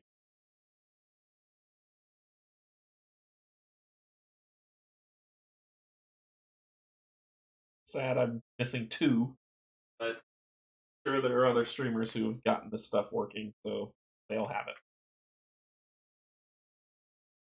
But,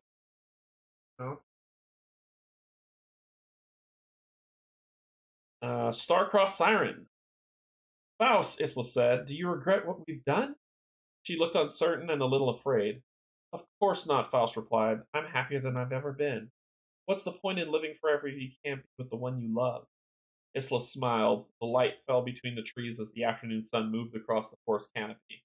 She had never felt such a peace with another person. Not on Middara, and not certainly in Arkala. Faust's kindness gave her peace she'd never known in the realm of her birth. Even knowing the terrible risk of their companionship couldn't make her regret it. This was where she belonged. Soon, we'll find a place to settle down, Faust looked wistful as he stared out into the woods. No one will bother us. Plenty of people don't know that you're from Arkala, and even if someone found out, they wouldn't turn us in. We aren't the only ones who think that the great bounty is unjust. I hope so. I can't stand it if he came to harm because of me, Isla whispered. She knew that if the great bounty found out about them, they would both die. Forming a soul bond was risky, but Isla didn't want to live without Faust. It was the only way to hide her presence on Middara for anything longer than a visit. We'll we'll take the future as it comes. Don't worry so much, Faust said confidently. He dug into his knapsack and revealed a couple of sandwiches. Right now, let's enjoy the moment. The two sat in the shade, content to enjoy their lunch. Quiet. This Starcross Siren. Hand card. So, passive. Hostile Aura. Isla has Nimble. When Isla is dealt damage by an attack, the attacker is dealt that much magic damage. I like Isla a lot. She's got some nice stuff with her abilities that we'll look up as they pop up. Get this card while I'm protecting Steve. Okay. And we need her hidden. Her yeah. She has more than one because we have to keep my out. More than one card.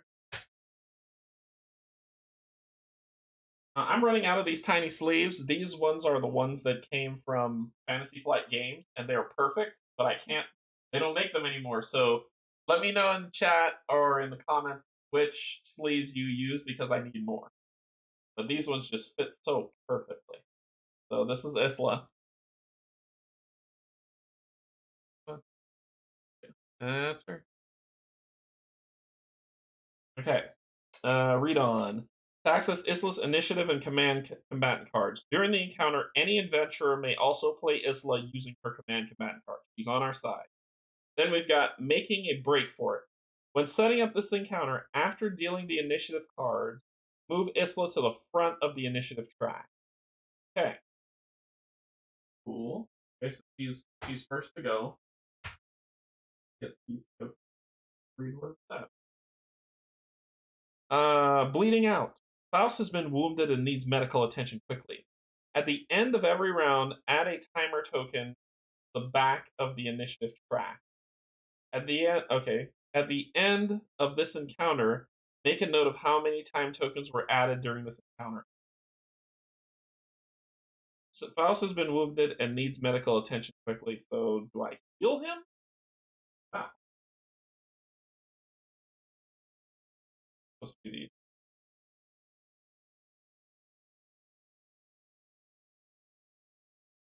Okay. Strange cracks. The special terrain on 35, which is this one, 2, 3.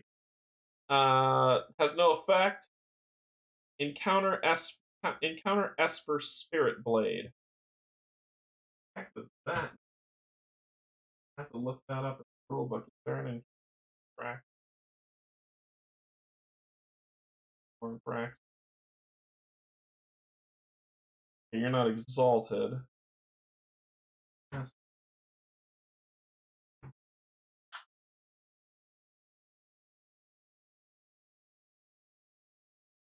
Have a card, my good man. Spirit Blade.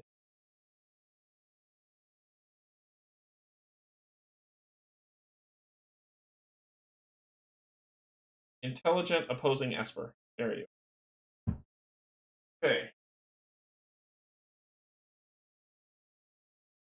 Alrighty. So we've got a lot of stuff to put forth here. Need to close the book.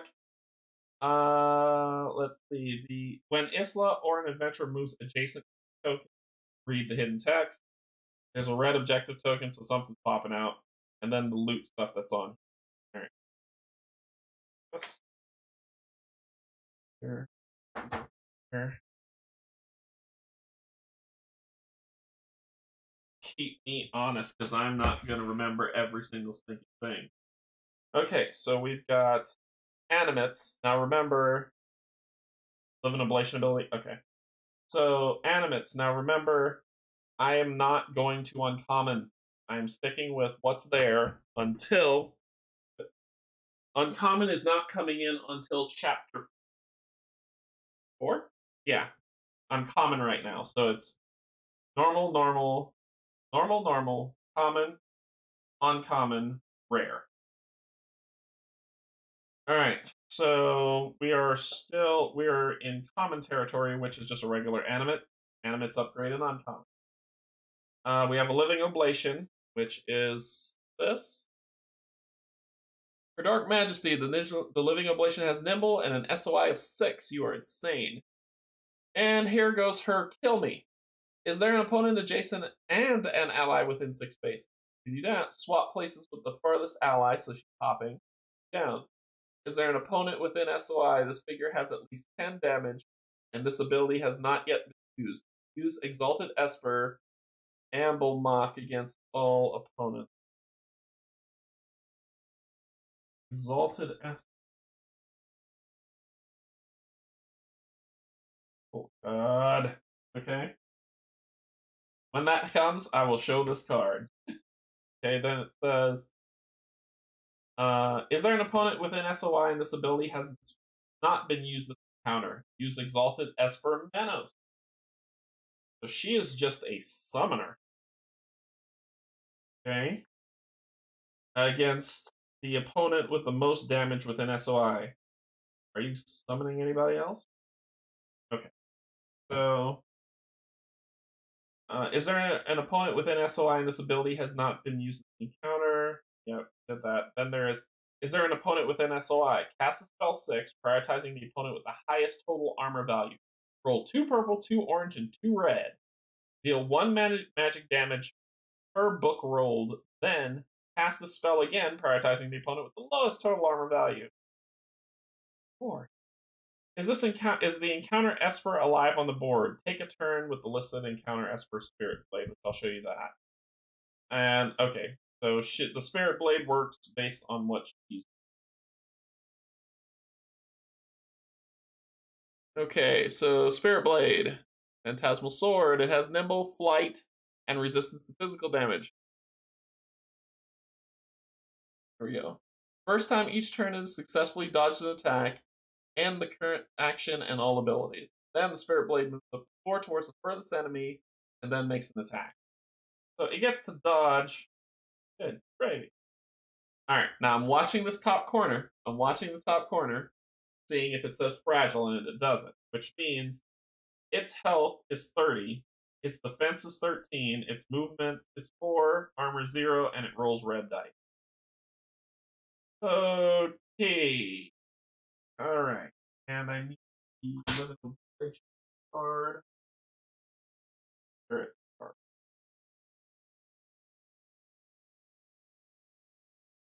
The animate.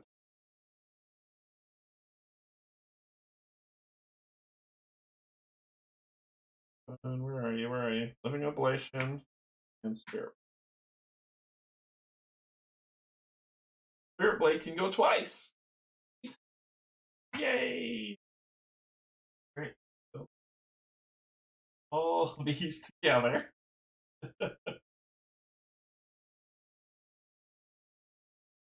This is, you see why the reason why I say it's always the chase and I didn't want to upgrade, because I'm rolling teal dice, except for Zeke, who rolls 1 green die, but everybody else is rolling teal. The monsters are rolling red. I am constantly in a state of rush. Like, okay, I need gold, I need gold, I need to be able to get through.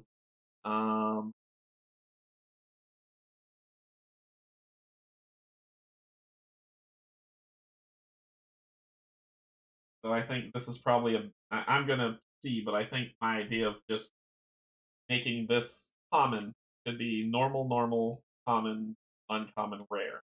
To make chapter 3 common might make my life a little bit better and balance the game a little better so I don't always feel like I'm on the front. Especially if someone has perfect dice roll, then sure this game will probably be a lot easier for them if they always have perfect dice rolls. I do not. So this game is okay, so here we go.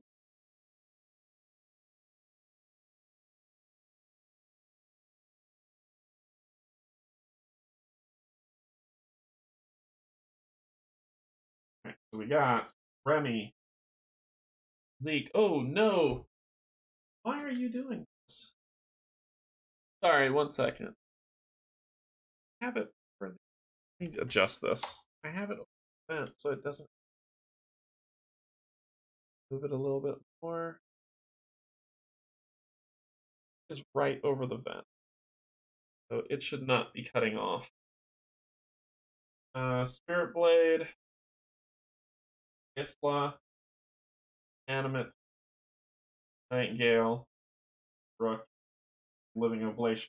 And it says beginning of the first start of the game on setup, move Isla to the front of the track and put a timer token at the back of the track. Okay, so that's the first timer token going to the back of the track. Alright, so first up, Isla, who has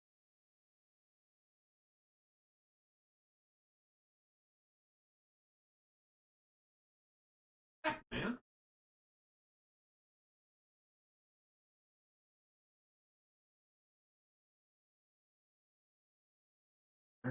Over there.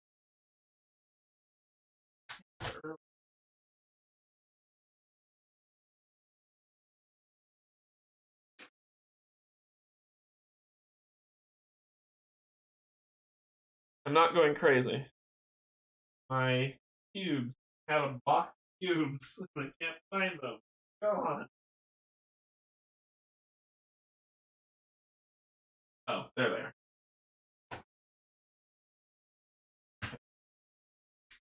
So she gets 3 to start. Oh, just gets. Okay, so there is no Spirit Blade on the board. Sure about that? Book says otherwise. Actually, let me share the setup. Show you. Are you sure about that, Edgar? Oh, rescue book. That's what Isla looks like. Cool. There it is right there on the board. Right here. Board. On the board. Nothing says that it's not on the board. Encounter Esper Spirit Blade. But there it is right here on the board. So, you sure about that? Nothing says don't put it on the board. It shows it already there. And it says encounter Esper Spirit Blade. So nothing says that it doesn't form. Let me make sure I didn't miss anything here. And nope, this is the entire encounter. And it's showing it right here. Yeah, the stand. Oh, you're saying it's not on. There's no. Yeah, it's right there. I'm using the standee. Is there another thing I'm supposed to use? Because it said use standee for Spirit Blade. Stand up. So, right here. Spirit Blade. Okay. Had me thinking I'm crazy. Okay, so we're right over the vent. Don't you dare shut off camera. All right, Tesla goes first. I need to get her away. What can she do? Her movement's 6. Breath of Vitality at an ally within SOI gains +2. She's got Gore Shot.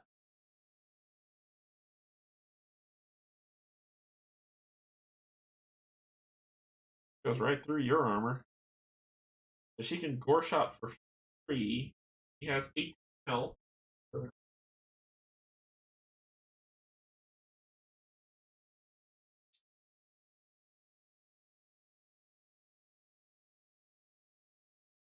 18 health. Can gore shot without using any stuff. When Isla is dealt damage by an attack, the attacker is dealt that much magic damage. She's nimble. She is stupidly powerful. So she's got gore shot that she can exhaust and use. Got blood barrier. An ally within SOI gains barrier than Isla herself. Isla deals herself 1 magic damage. She got gore cleanse. Remove an effect from a figure within SOI, then Isla deals herself 2 magic. She hurts herself to hell. Got a trident that has reach 2, and she has Isla's humanity's touch. Isla or an adjacent ally heals 3. I mean, I'm gonna gore shot then run. I have many. Oh, you must have gotten the promo. I don't have the promo. I don't have the season the Act 1 promo box. I want to get it, but I don't have it right now. When they reopen the Kickstarter I'll get it. I'll be sure to get it. Okay, so what was I doing? Oh yeah, Isla. So she is going to, I mean, of course she's gonna gore shot. It's free. Why wouldn't she do it? So she's gonna exhaust to gore shot. She's deal 2 magic damage. I can deal 2 damage to myself to deal 6 more magic damage. So she is going to shoot the animate. And deal 6. What's her casting die is a green. So 6 plus 7, 13. So that's 13, and against this animate who she's shooting it at, purple people eater. And his conviction is a teal and an orange. See what I mean?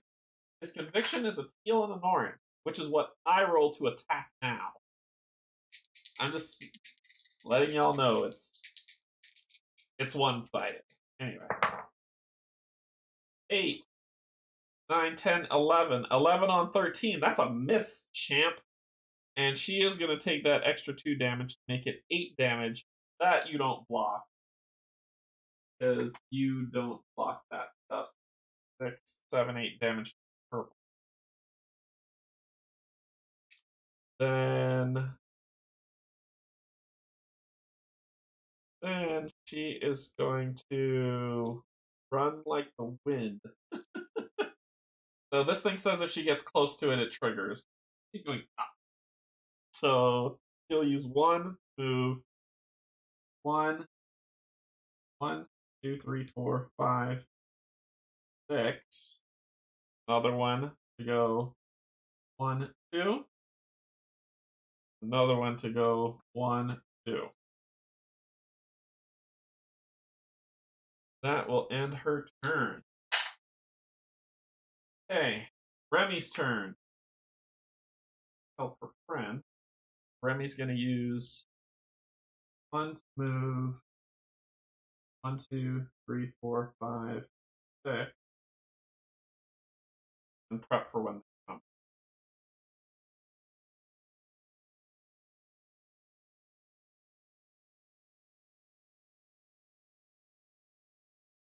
One. Protect Isla. Next up is Zeke. Use 1. All prepping. 1, 2, 3, 4, 5.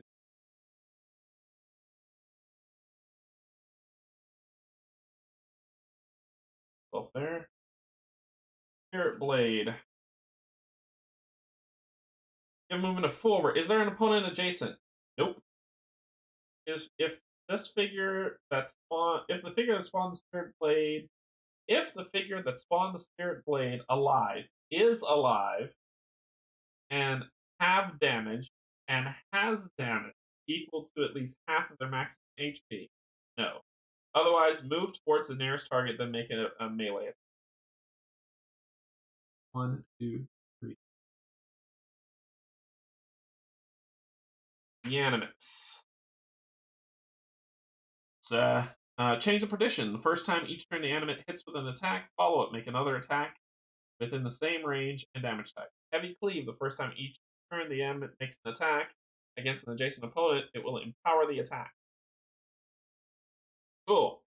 Does the animate have damage on the red? No. Continue down. Is there an opponent adjacent? No. Is there an opponent within SOI?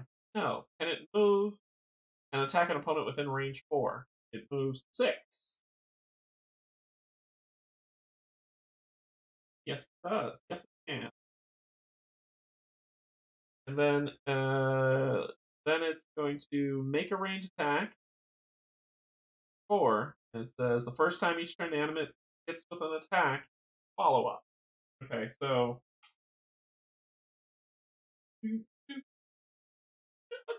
dodge. Actually, she doesn't need to use this. I'm going to use the black ticket to dodge. And that's 1. And you're going to be rolling orange range attack.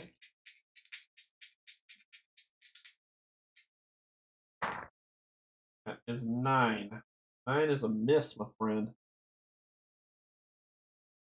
So that ends your turn. I'm at 9, 10, 11, 12.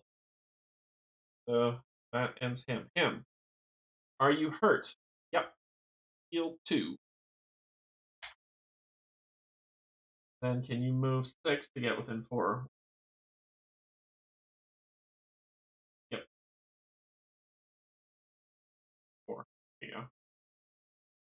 And you are going to attack.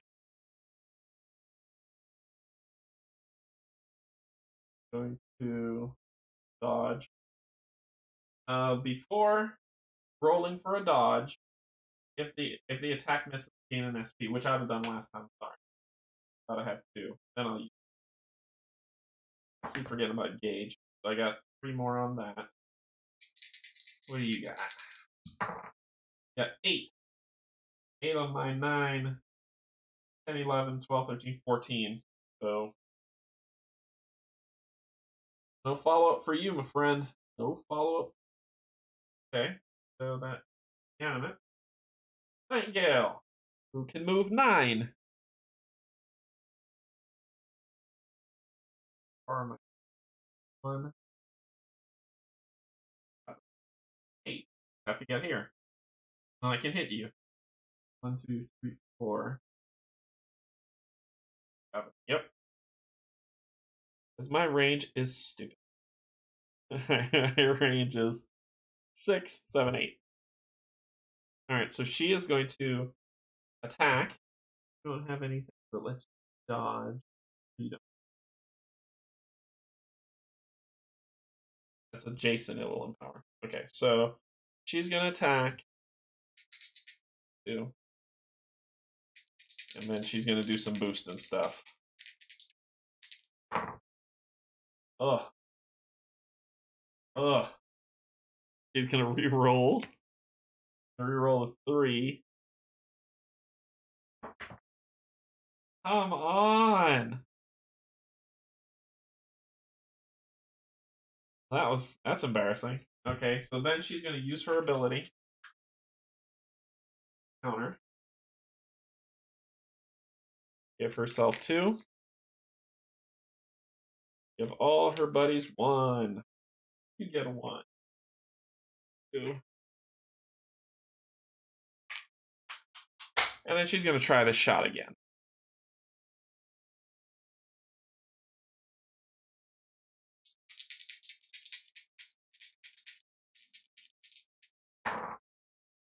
Seven and a 3. Ah, perfect. Kill the messenger. Flip that 3 to the max value. Okay, so that is 15. 15 on your 9. 6 is getting. Plus 1, 2. Plus a star, 1, 2. That's 10. Purple. Then I've got some books so I can move. Just stay where she is. So that's 10 damage minus 3, 7 damage.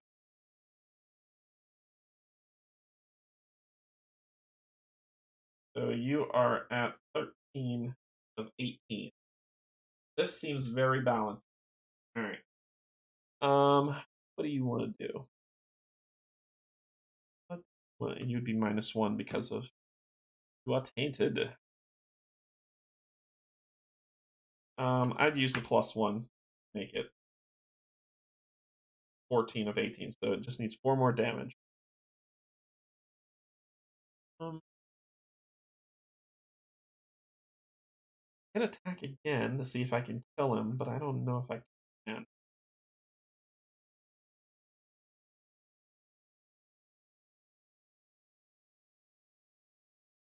Let's just keep Overwatch up. That'll end her turn. Rook's turn.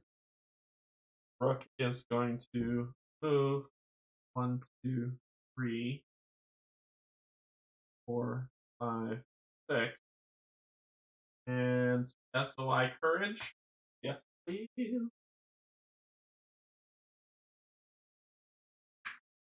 Barrier. Yes.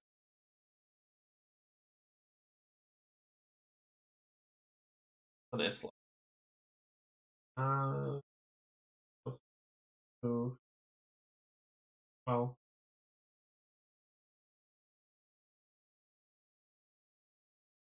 he can easily get overwhelmed.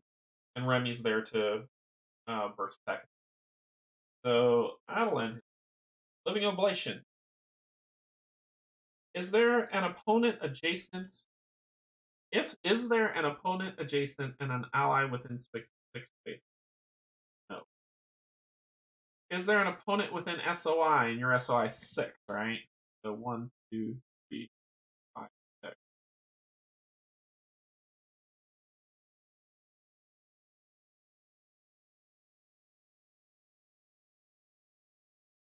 So it's basically this. Rook is barely outside of it. Okay. Is there an opponent within SOI? This figure has at least 10 damage, and this ability has not yet. Nope. Is there an opponent within SOI and this ability has not been used? Nope. Is there an opponent within SOI? No. Is the encounter Esper alive on the board? Yeah. Take a turn with the listed encounter Esper. Okay. So she's just hanging out in the back. Alright. So Spirit Blade, encounter Esper. Is there an opponent adjacent? No. Is the figure that spawned the Spirit Blade alive and has damage equal to at least half of their max? Otherwise, move and make an attack. You're gonna move 4, make an attack. If you're not 1, 2, which 3, which would trigger Remy's attack against 2. Rolls heals push. Got reach. 8 and a 6, my friend. That's of your 30 health. So let's get some tickers up because this seems like a boss battle. So properties, we've got Living Oblation. I'll call her LO. She will be low to 30 health. And we've got Esper, 30 health. So LO and Esper. Keep track of all that. Sure, this is centered. Probably wasn't centered and driving people crazy. There we go. Okay. So there's our fight. All right. So I rolled a 14. Right. 8 plus 6 is 14. 14. Your defense is good gravy.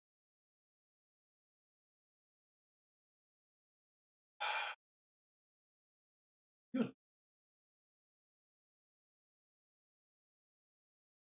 Gotta make sure of this because hitting this character is going to be damn near hard.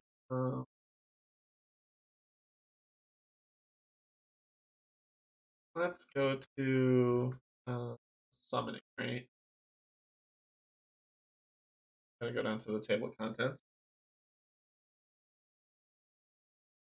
And we'll talk about espers.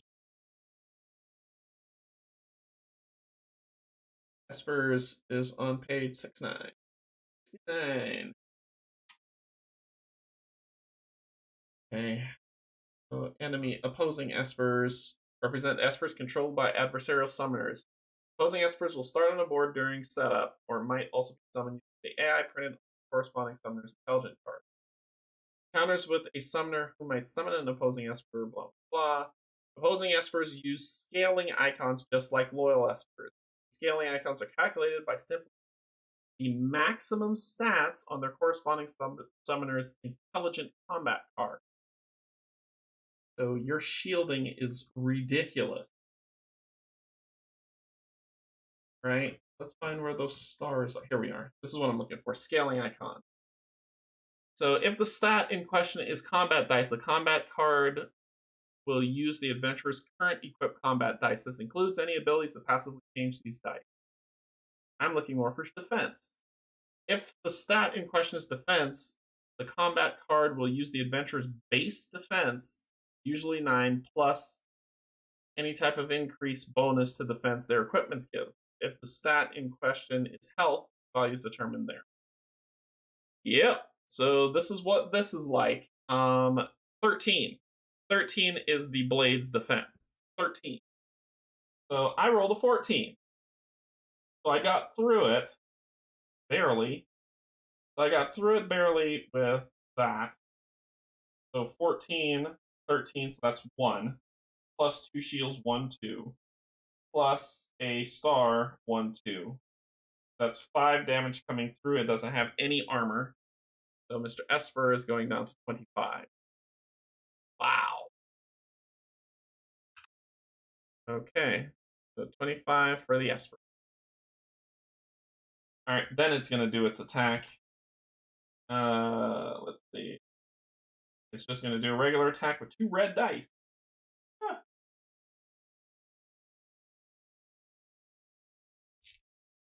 Okay, well, she can exhaust, deal you 3 damage back. But let us take half of that. It says, when an opponent makes an attack against you before the roll, gain resistance. She'll do that, and she'll dodge.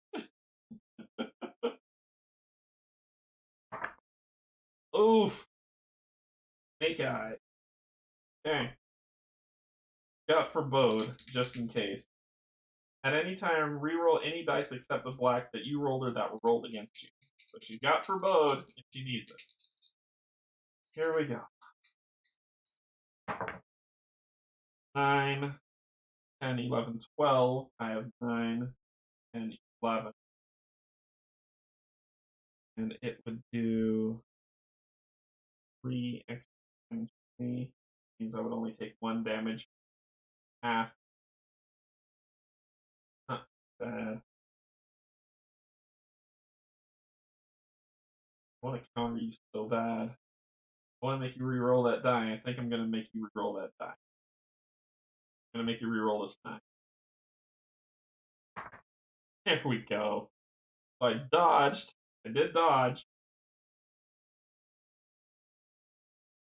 And I am going to counter you because of that dodge. What are you going to do? You are nimble. Oh, you have physical. You have resistance to physical damage. The Spirit Blade has nimble flight and resistance to physical damage. The first time each turn that it successfully dodges an attack and the current action ability. So you have physical. You're not taking 5. You're taking. You're at 20. So magic is the way to burn that thing. Isla's got to take down that blade. There's no other way around it. Okay. So you missed. And I'm gonna counter for nimble. Talk about nimble.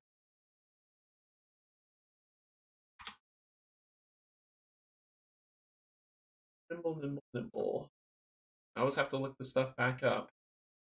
The first time each turn this figure can dodge an attack, they try to dodge. So it would have tried to dodge that attack anyway. And it would have missed with a skull. So that was the first time for Nimble. It's flight, which means it can move. Okay, now this works out. Now I can attack it right. Hey, look at that. Look at that. So that's 15 on 13. 2 plus 1, 2 plus 1, 2 plus star 1, 2. 8 damage, half because of resistance to 4.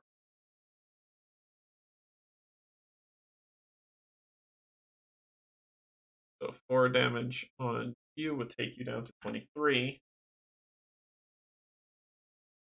Go. So 23. And that ends your turn. Then we get our first timer token added on. I'll put it on Isla's card.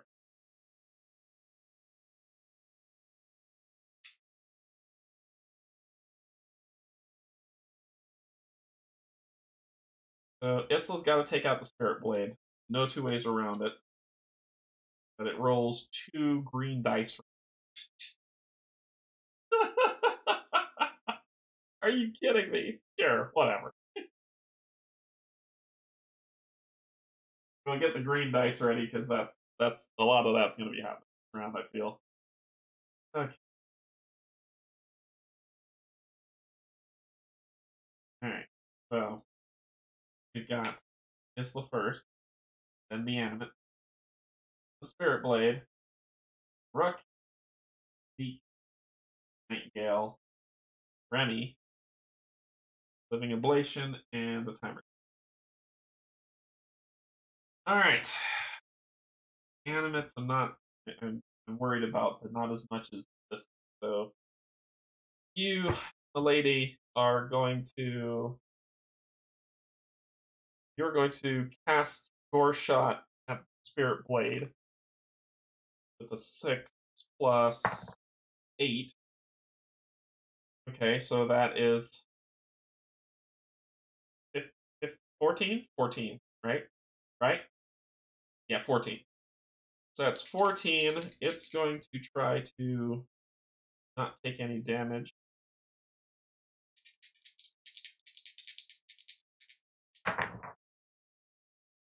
14, it meets. 8 for it.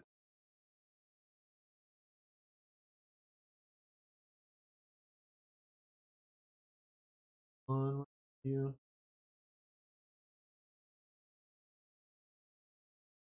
I have to make a roll. I thought I had something to make somebody re-roll no matter as long as they were in the SOI.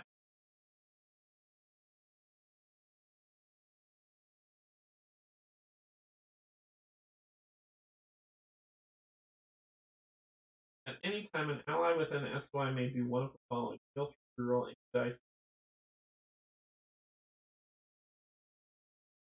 It made it. 6 and an 8. Ah, okay. So,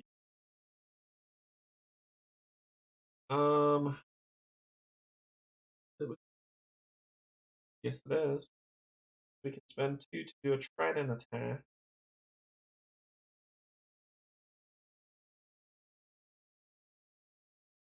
Or I can cast barrier on somebody because the animates are about to go. One of them's going to get shot in the face as soon as it moves.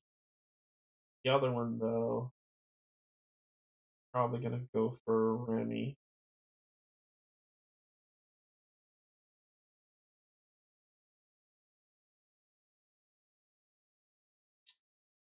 Yeah. I'm going to spend 1 to take 1 damage. Give barrier.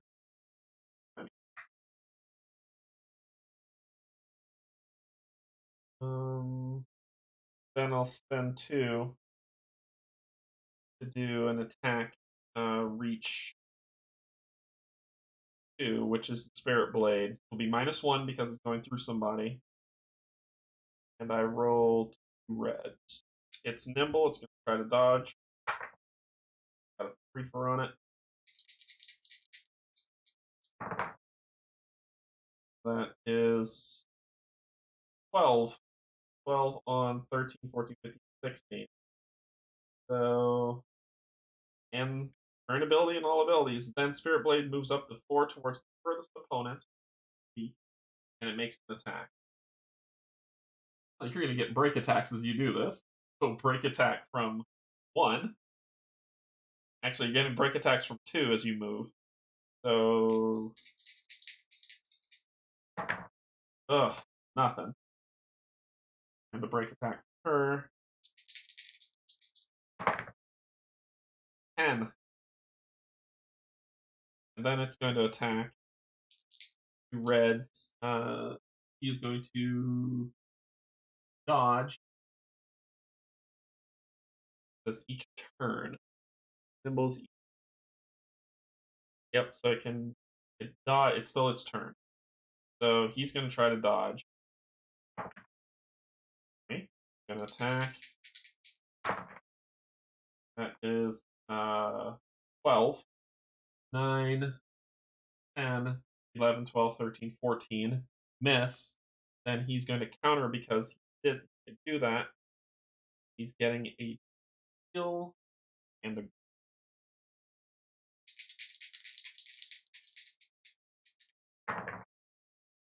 13. You can't dodge that because it just says once per turn, and this is part of your turn. So 13 does hit. All I needed. So 13 does hit. You're going to take 1, 2, 3 plus a star 3. And I'm going to try to hit darkness on you. That's 6. Yep, that's 6 damage coming at you. 6 damage. Remember that 6 halved is 3. You're going to take 3, so you're going down to 20.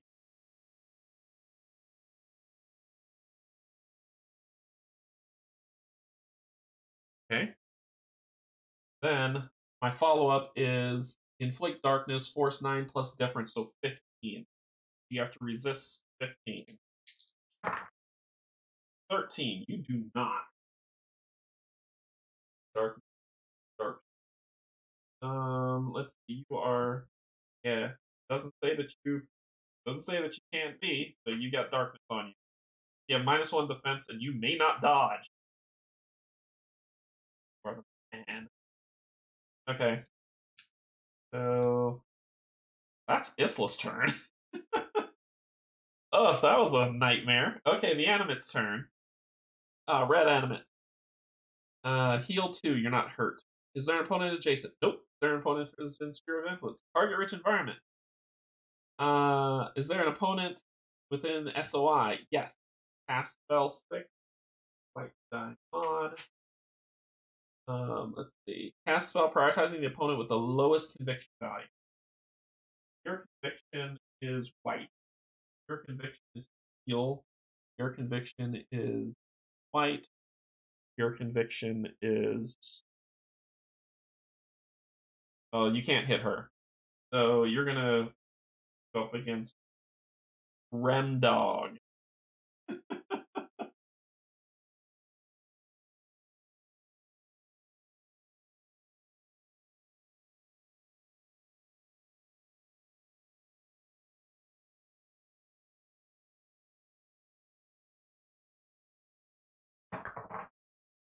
So that is 11. So that's my 11. 13. No dice. Then make a range attack 4, prioritizing an opponent with dark. Nobody's got it. But you're going to be prioritizing dark, so nobody has dark.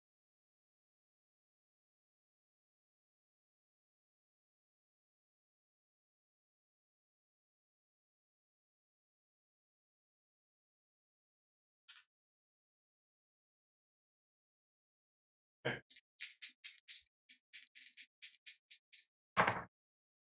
12. Oh, I didn't pick. I didn't pick who's gonna get punched, did I? Um,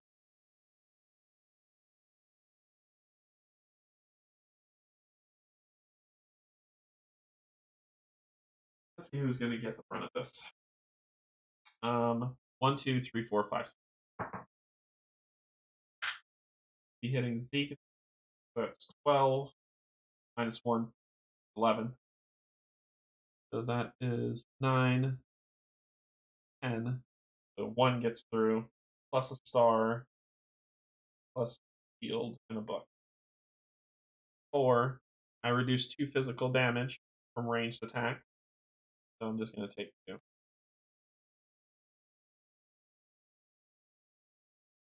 Okay, then what? Move towards the nearest opponent and make an attack, a melee attack. So that would trigger break attack from Remy.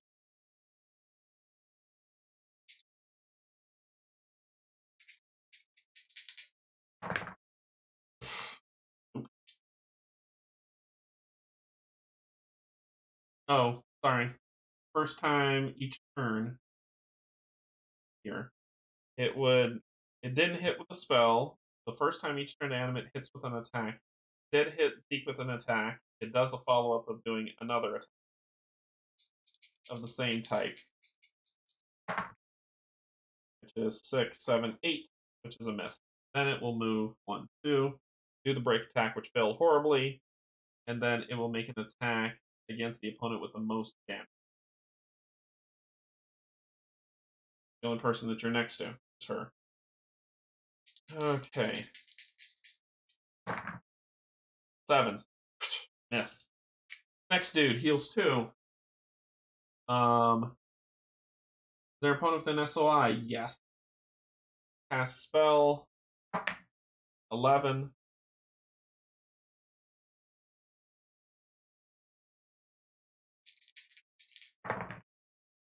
13. No dice. That was against Rook. Then make a ranged attack against Rook. He's going to try to dodge that. No, he's not. No, he is not. So 6, 4, 10, 9, 10, 11. Nope. Miss. Then move to the nearest opponent. 1, 2, 3, 4, 5. As far as you can get. You can't make a ranged attack. We're stuck in the range. But you did move, which would trigger Nightingale's Overwatch.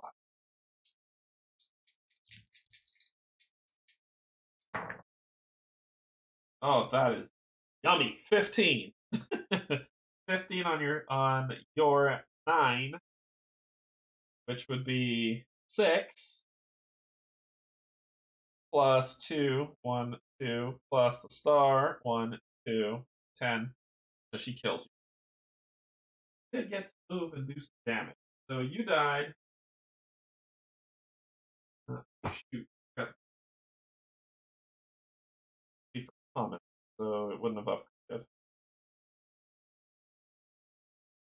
Loot would still be for comment.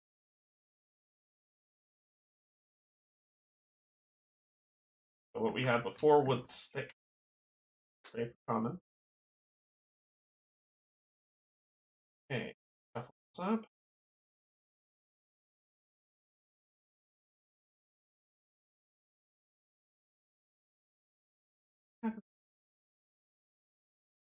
Oh god, the more I kill it, the more it comes back.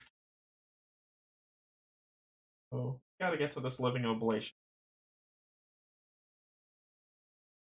Gonna do some damage, but I gotta get to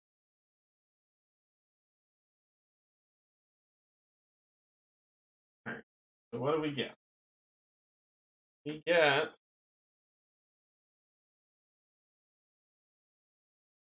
6 gold. And I'll just we're at 7. I know I didn't add the 1, so that's why I have it on there. I didn't. That was your Overwatch. And that killed you. So that ends the animal turn. Spirit Blade. Oh, and you can't dodge anymore with that lovely passive darkness. Okay, so you're not nimble, jerk. Is there an opponent adjacent? Is there an opponent adjacent? Yes, there is. Make an attack against the opponent with the most damage. Um, okay. Reds. I don't know if he wants to try to.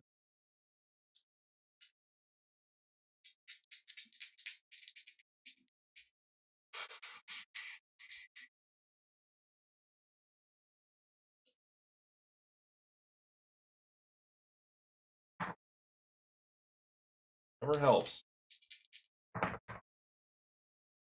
10. It is 9, 10, 11, 12. Miss. Follow up. Can't. Then make an attack prioritizing a figure that the Spirit Blade hasn't attacked this turn. This attack gains plus X to the attack roll, where X equals the amount of times the Spirit Blade attack the turn this target this turn. So you haven't. You haven't. What? Plus X to the attack roll, where X equals the amount of times the Spirit Blade attacked the target this turn. Didn't attack, you're attacking a different target. So you'll be attacking Remy.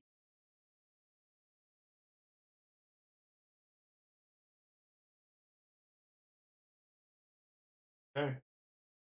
You'll be attacking Remy. Here's what it is.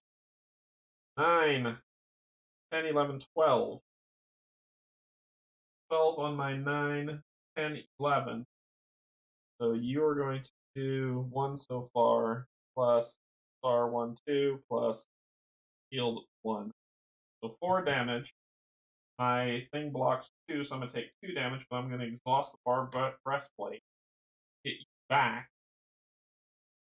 for 3 physical damage. Halved. Rounded up 2. Go to 18. Okay. And this says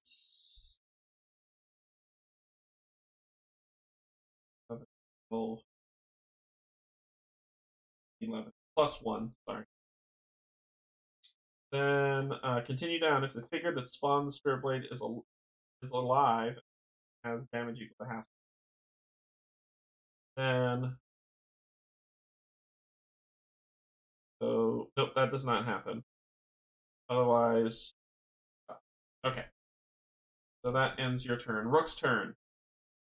Rook likes to punch stuff. He wants to punch the animate and then head straight for her. So Rook is going to hit 3 up stuff. He is going to give courage to Remy. He's going to give a barrier C, who is within his SOI, right? Barrier SOI. Barrier to Z. Then he's going to swing away. So first he's going to move so here before he starts heading to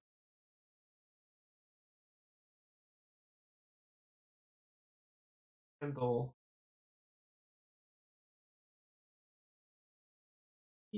Remy can handle this guy. One.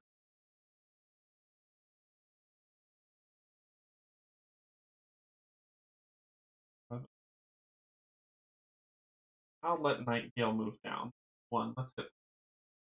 So then we're going to strike 1.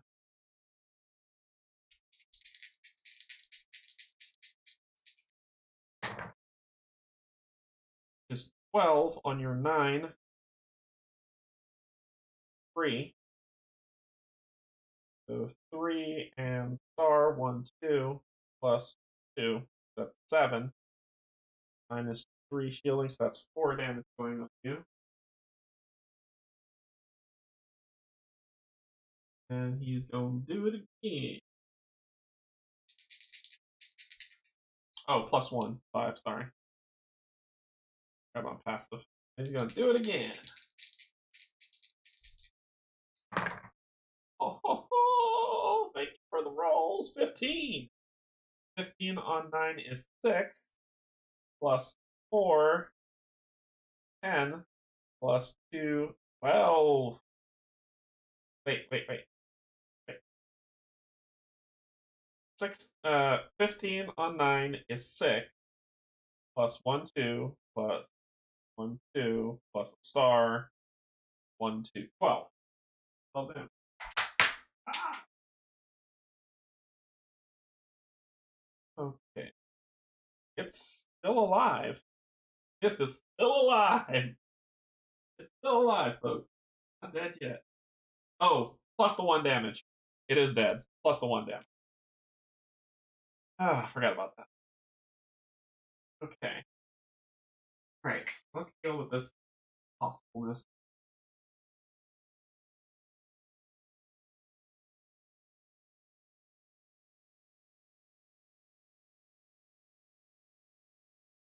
Okay, so you draw.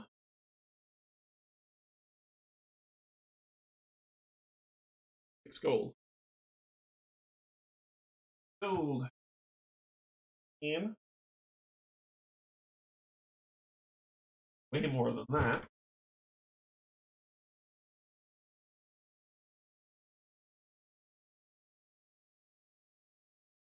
Okay, that ends your turn.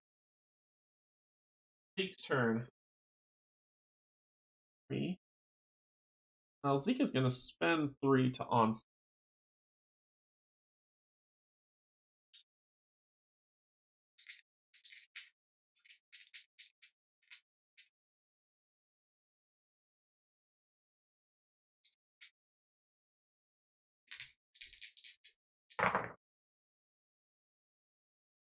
8, 6, 14. That's 14, right? 14 on a 13, 1. Plus 3. Plus 1 plus a star, which is 1, 3. And you can't dodge because you've got darkness on you. And you have a -1. So that's 9 coming to you. Halved. It rounded up is 5. I hit your 5 for the first attack. 13.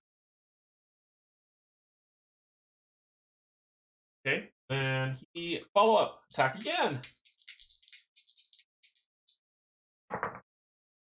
9 and 4. So that's 13. So that is 13 on 12. 13 on 12 is 1 plus 1, 2, 1, 2, 3, plus a star, 1, 2, 3, plus another star, 1, 2, 3. That's 10, half, 5.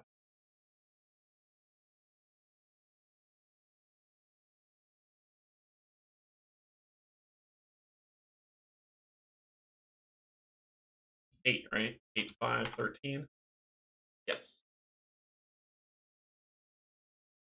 And then he's got another follow-up. Ooh, that's a cock die, isn't it?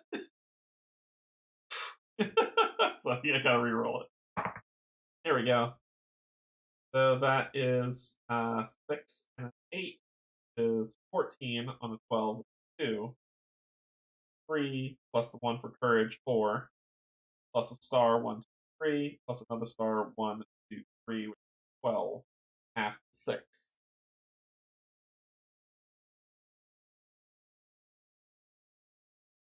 Half 6. So that gives you 2 left. Okay. That was his 3 follow. That was his onslaught. And he's gonna blade work. Because I want to kill this thing and move. Oh my god! 17. Damn it, Z. So 17 on 12 is 17 on 12, 5 plus 4 plus 1, 5 plus 6. That's, yeah. So it dies. So we take the Esper out. I'm going to put it at 0 because I read something that I just needed to get it out of the way for a second. So we'll just put it to the side. And then he is going to spend his last one to move. 1, 2, 3, 4, 5.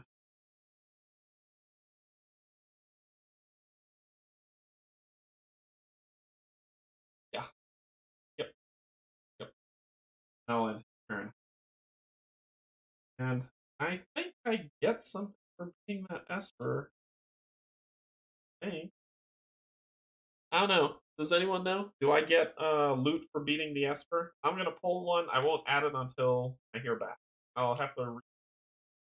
So, if it is true that I do get loot for beating it, I get 10 gold. If not, put it on top of here. All right. Now this dark.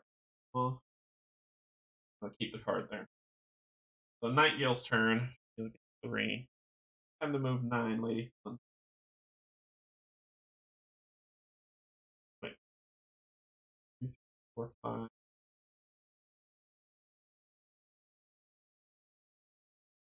2. Yep. 1, 5, 7.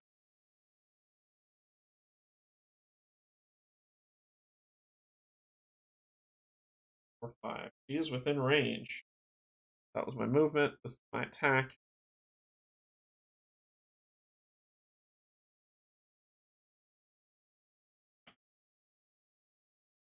I'm going to add to this, and we're going to make it so you can't dodge. How nimble you are. Okay.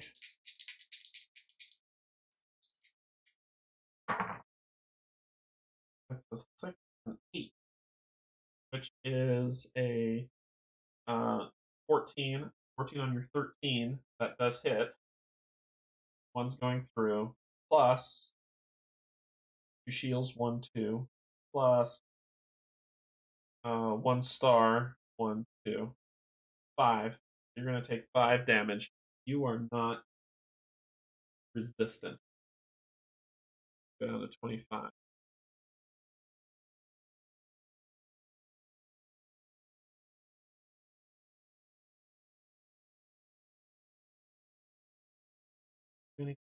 Oh, plus 1, sorry. I forgot to add the plus 1. 4.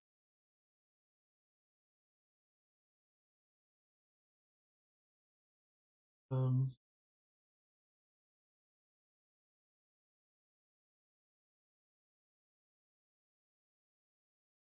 I can. I can shoot you again. Shoot you again.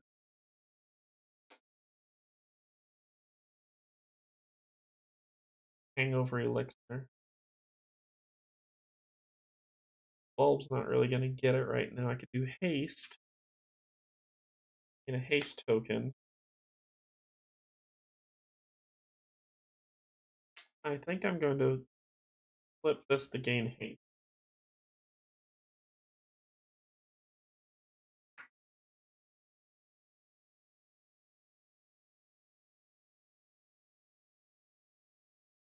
And I'll make sure you can't dodge.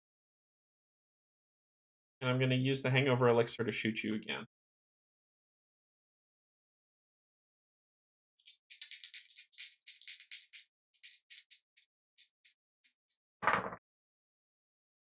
Six and 7, so 13.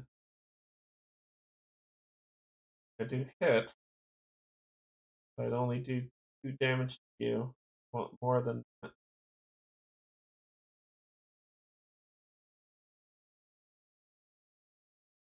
I want more than that. I really do. I'm going to re-roll the 6. 3. Kill the messenger. Flip that 3 to an 8. There we go. So that will be 15. 15 on 13, 2. Plus 2, 1, 2. Plus star, 1, 2. 6 damage. That's 6 damage coming to you. I did spin that so you can't dodge. So 6 is what? 18? That 8? I think so. Yeah, you're down to 18.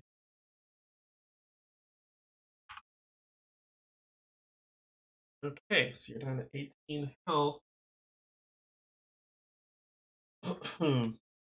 That'll do, Nightingale. That'll do. Right, so that will end her turn. Remy's turn. Remy, go, go, go, go, go. She might fly.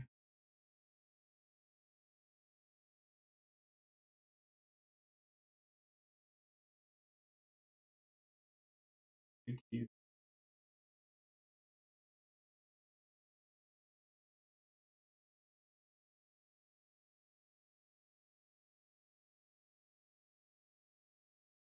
She'll fly. 1, 2, 3, 4, 5, 6. 1 to go. 2. All this stuff back. Yeah. So, okay, so that'll end her turn. Living Oblation turn. The Living Oblation, is there an opponent adjacent and an ally in 6 spaces? No. Is there an opponent within SOI? This figure has at least 10 damage. The ability has not been used as a counter. No. Is there an opponent within SOI and this ability has not been used as an encounter? Yes. Use Exalted Esper Minos the Contractor against the opponent with the most damage within SOI. That would be Remy. And we're using Minos, which you saw in the fight against Melody. An opponent within SOI is dealt magic damage equal to the number rolled while using both of their conviction dice, then inflict damage.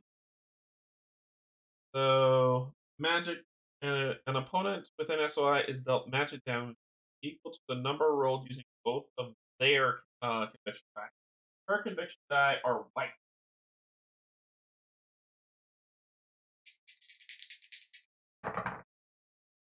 So that would be 10.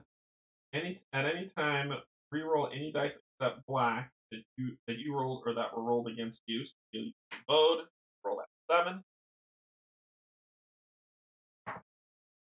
That's better. So 8.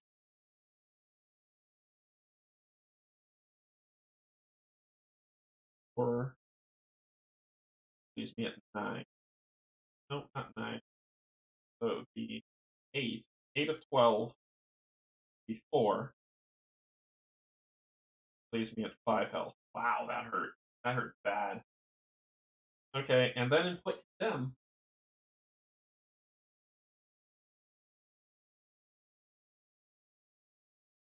And you vanish.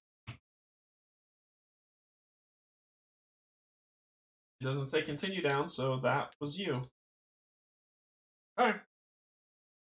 Good run. Good run. Next timer ticker.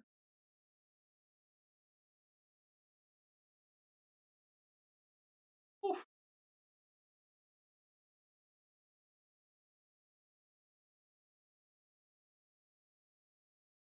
That hurt. That hurt bad. That hurt really bad. Wow, that took like almost all her health. It's only resist physical damage.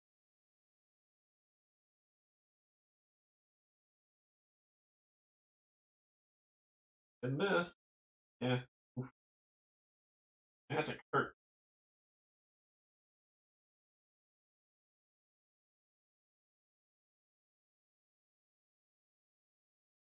So. Sla. Knight. Remy. See. Emmett dead. Ablation. Rook. The sword is not around. Right. Okay. So Isla gets 3. girly, what you doing?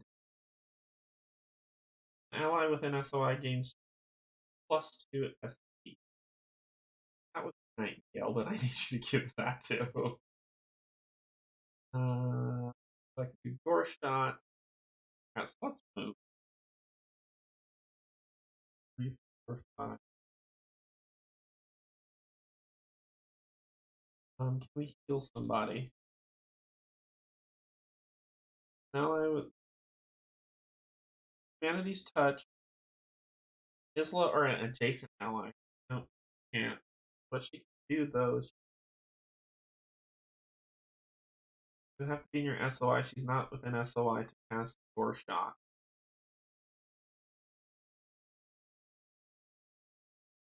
But she can move with an SOI.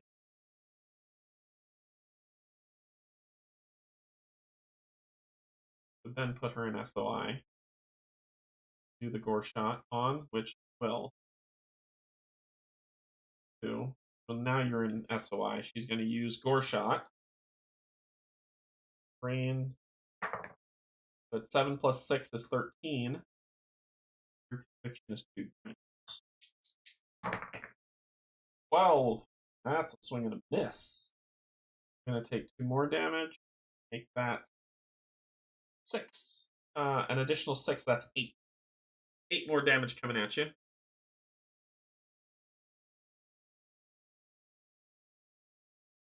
For 10.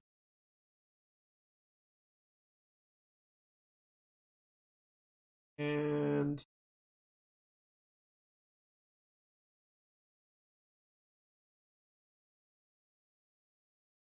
barrier. That'll give you 1 damage. That'll end her turn. Gale. 15. Why? Why stop now?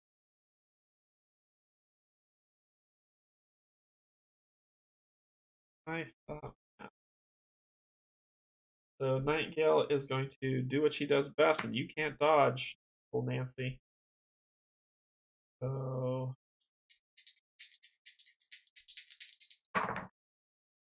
7, kill the messenger. Flip this 2 to an 8, which is 15 on your 13 2.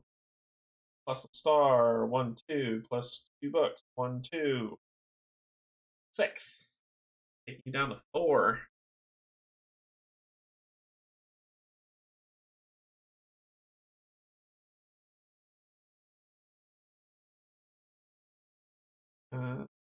Should have had 3. That was 2 to do that shot. Then she's going to take 1 damage. Do it again. That's garbage. And then we'll go next to that thing and see what's there. Oh,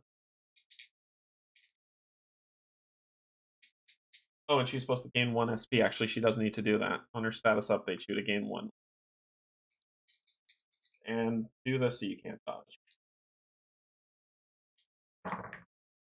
That is 6 and 5. You'll re-roll 5. You 13 on your 13. 2 shields. Damn it.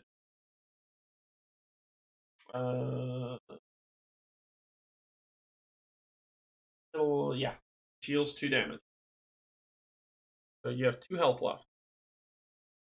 That's Remy's job. Remy, do your job. Remy, do your job. That ends her turn. Remy's turn. Remy has to roll the black die. She's okay. She wasn't defeated. Yeah.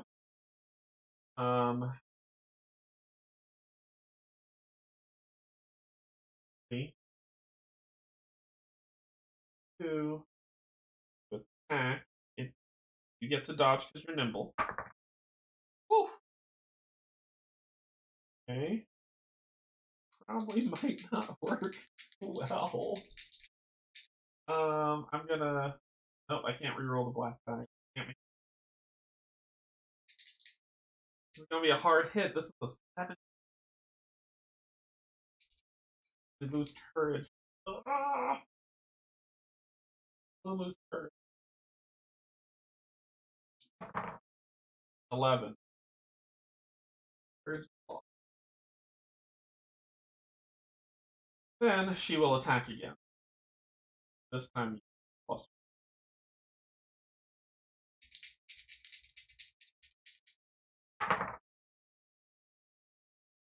That is 15, 16 on 3, 3, plus 1, 4, plus star, 2, plus 2, plus 1, 10. You're dead.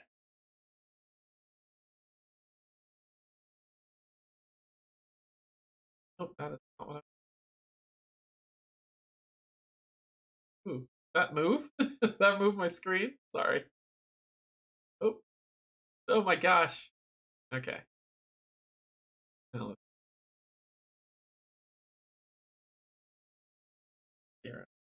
So the blade is the pain of the living oblation.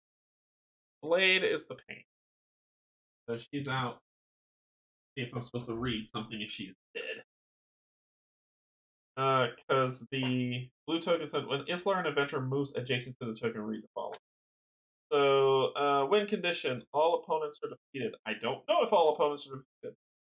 All opponents are defeated, but Isla was also defeated. So, there's a red objective token somewhere. So I feel like we're not done. So that'll end Remy's turn. Seek's turn.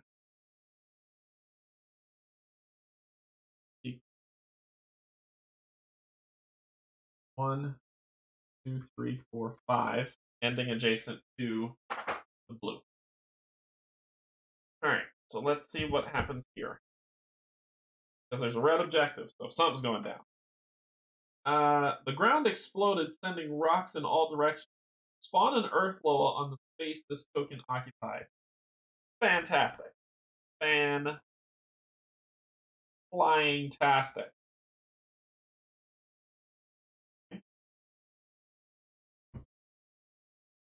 Earth Loa.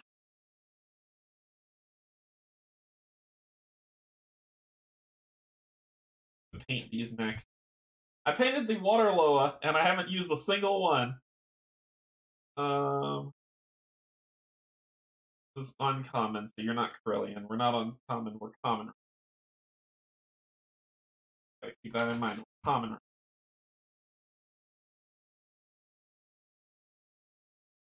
But I think the Earth Loa does upgrade for common.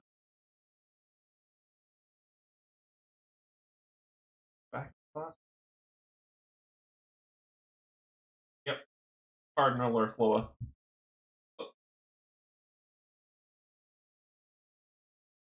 Earth Loa.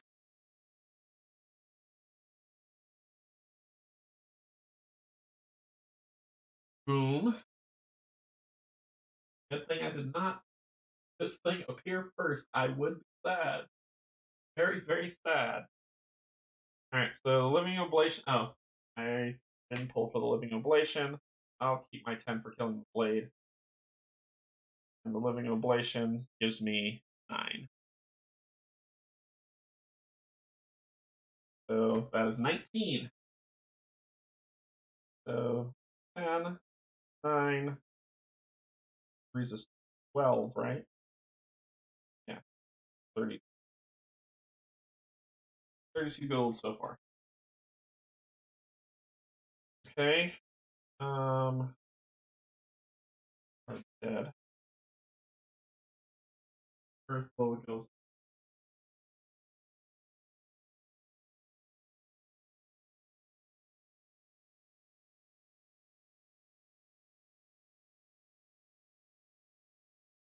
It's that attack. Alright. So decent opportunity. Okay, so oh, you've gotten. Alright, let's go all ham on this thing. So we're gonna do Blade Works first. These two green and a teal. Gotta hit a 10. Yeah, that'll work. That's 16, 14. That's 14 on 10. 4 gets through. Plus 1, 2, 1, 2, 3, 4. So plus 1, 2, 3. Plus 1, 4. Plus a star. 1, 2, 3. That's 11. Plus another star. 12, 13, 14. 14 damage coming in. Minus 5. That's 14, 13, 12, 11, 10, 9. So 9 damage to you. That is, you're like, ooh, that's a lot. It's not. It has 30 health. Just another boss fight. Okay. Then I will use my once per encounter attack to attack you again.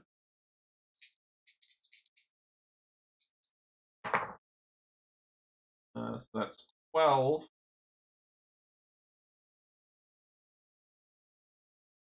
Sure. I don't want to risk it. It turns stupid. Actually, no. I'm going to re-roll that. Roll this 13. Okay. So 13 on 10. 3 plus 1, 2 plus 1 plus star 1, 2, 3 minus 5. 4 damage more.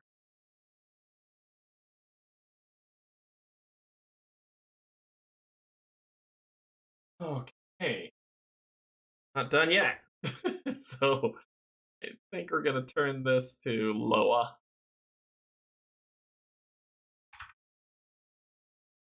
And Loa's health is, so it's start off as 30 minus 12, 13. Keep doing math. 30 minus 13 is 17. Yes.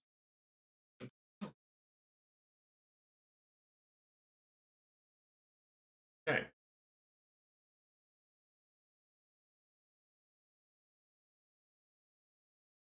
I want to.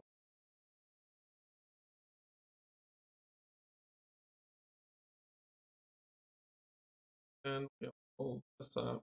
We'll make quick switches. Okay. That was that attack.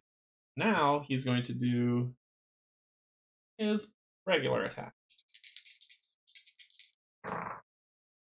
9, 10, 11, 12. I'll take that.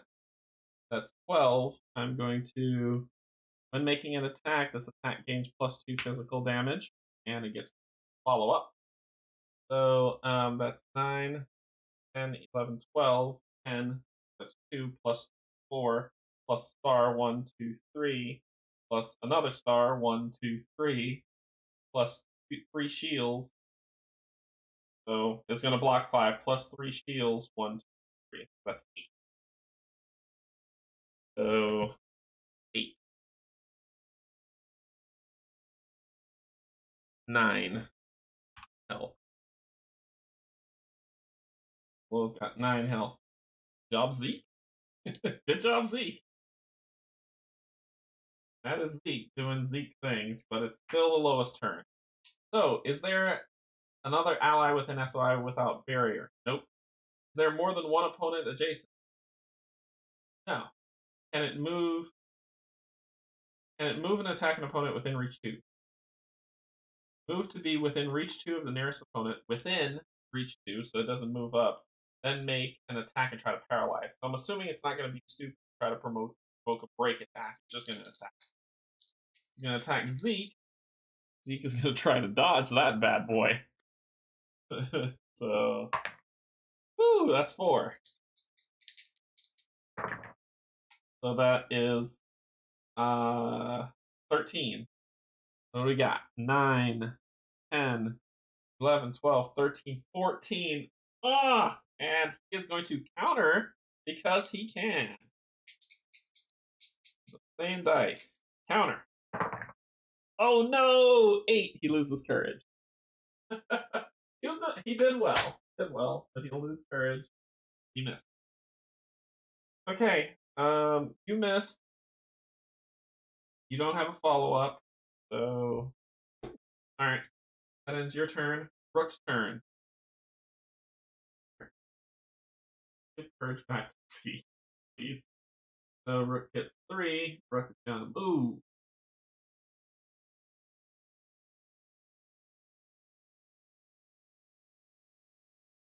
Two. Here. 1. 5. Right there. And then he's going to give courage back. See? Gonna throw a barrier on Nightingale. Nightingale.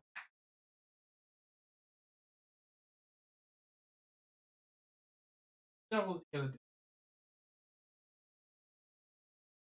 Actually, no, he would have 2 left. Oh, no, that was the end of his turn. That's gonna end his turn. And I get the next timer token, which puts me.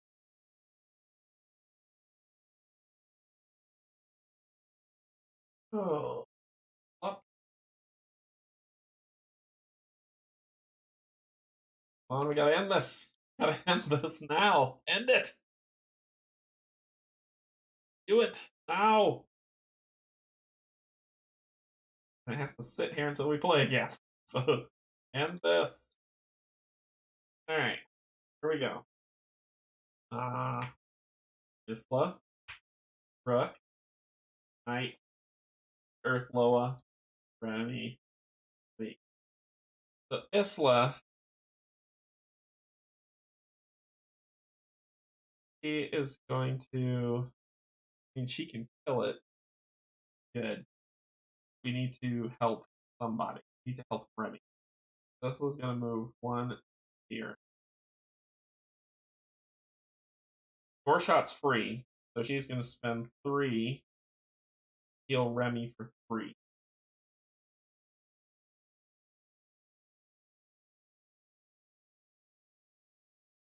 Then she's going to Gorshot you.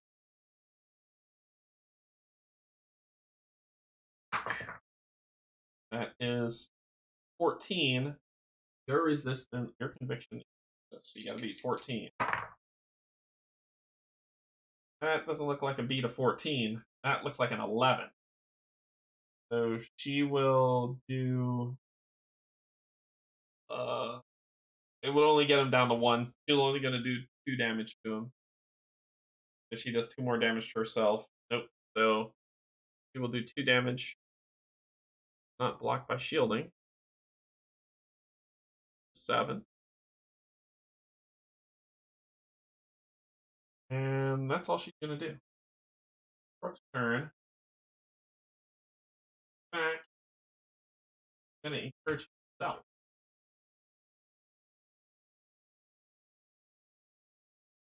And he's going to move here. And he is going to hit.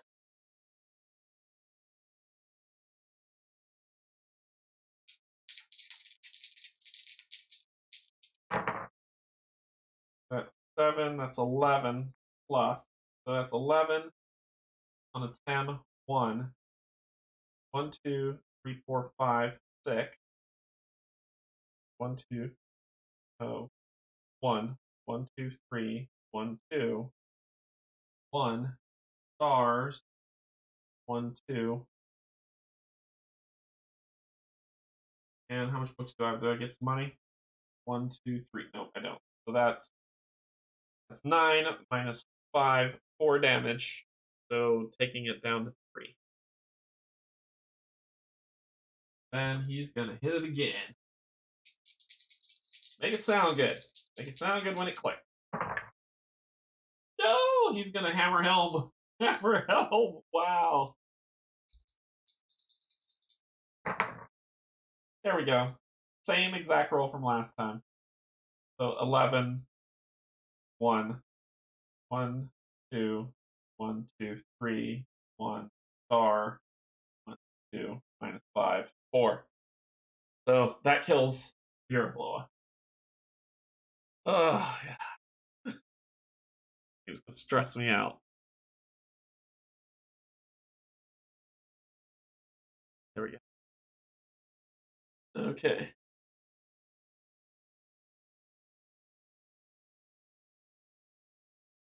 Okay.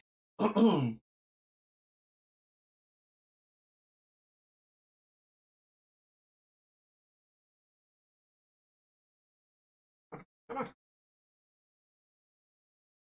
What we get? 5 gold.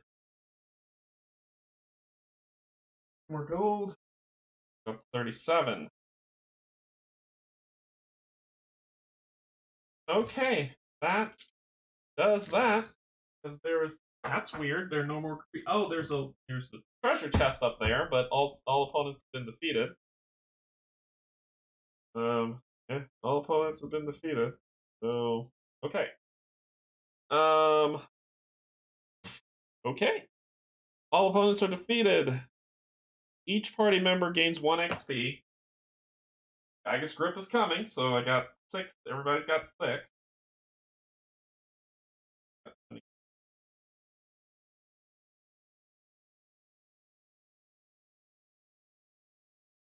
It said each adventure, no, each party member. You would still be at 20. You're not in the party. Okay. Yep. We are where we need to be, and then we go to um, freed from this realm. Freed from this realm. Oh, and it's a decision thing. So let's go to foreteller and free from this realm. Get the book up.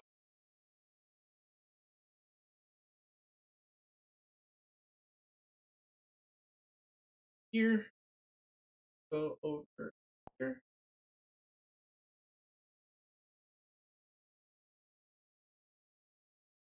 Realm. Here we go. Freed from this realm. You have to help him, Isla urged Rook and the others onward. My friend, Faust, he fell somewhere near here. Here, Isla. I'm over here, an agonized voice croaked from only a few feet away. Rook hurried over, dropping to his knees beside the fallen man. Flesh had been torn in jagged gashes, and Rook could see some of Faust's intestines poking through the wounds. Strange grays and browns that meant that the abdominal wall had been broken. This is bad. Here, Zeke was nearby, offering Rook a first aid kit. His voice sounded strained. Do what you can. Please, you have to save him. Isla sat very close, holding one of Faust's hands in both of hers, never looking away despite his terrible injuries. Rook tried to tune out the conversation. He needed every drop of concentration he could to have any chance of saving this man. Suri floated just beside the girl they'd saved, sounding angry. This is why the Great Bounty divides our world, sister.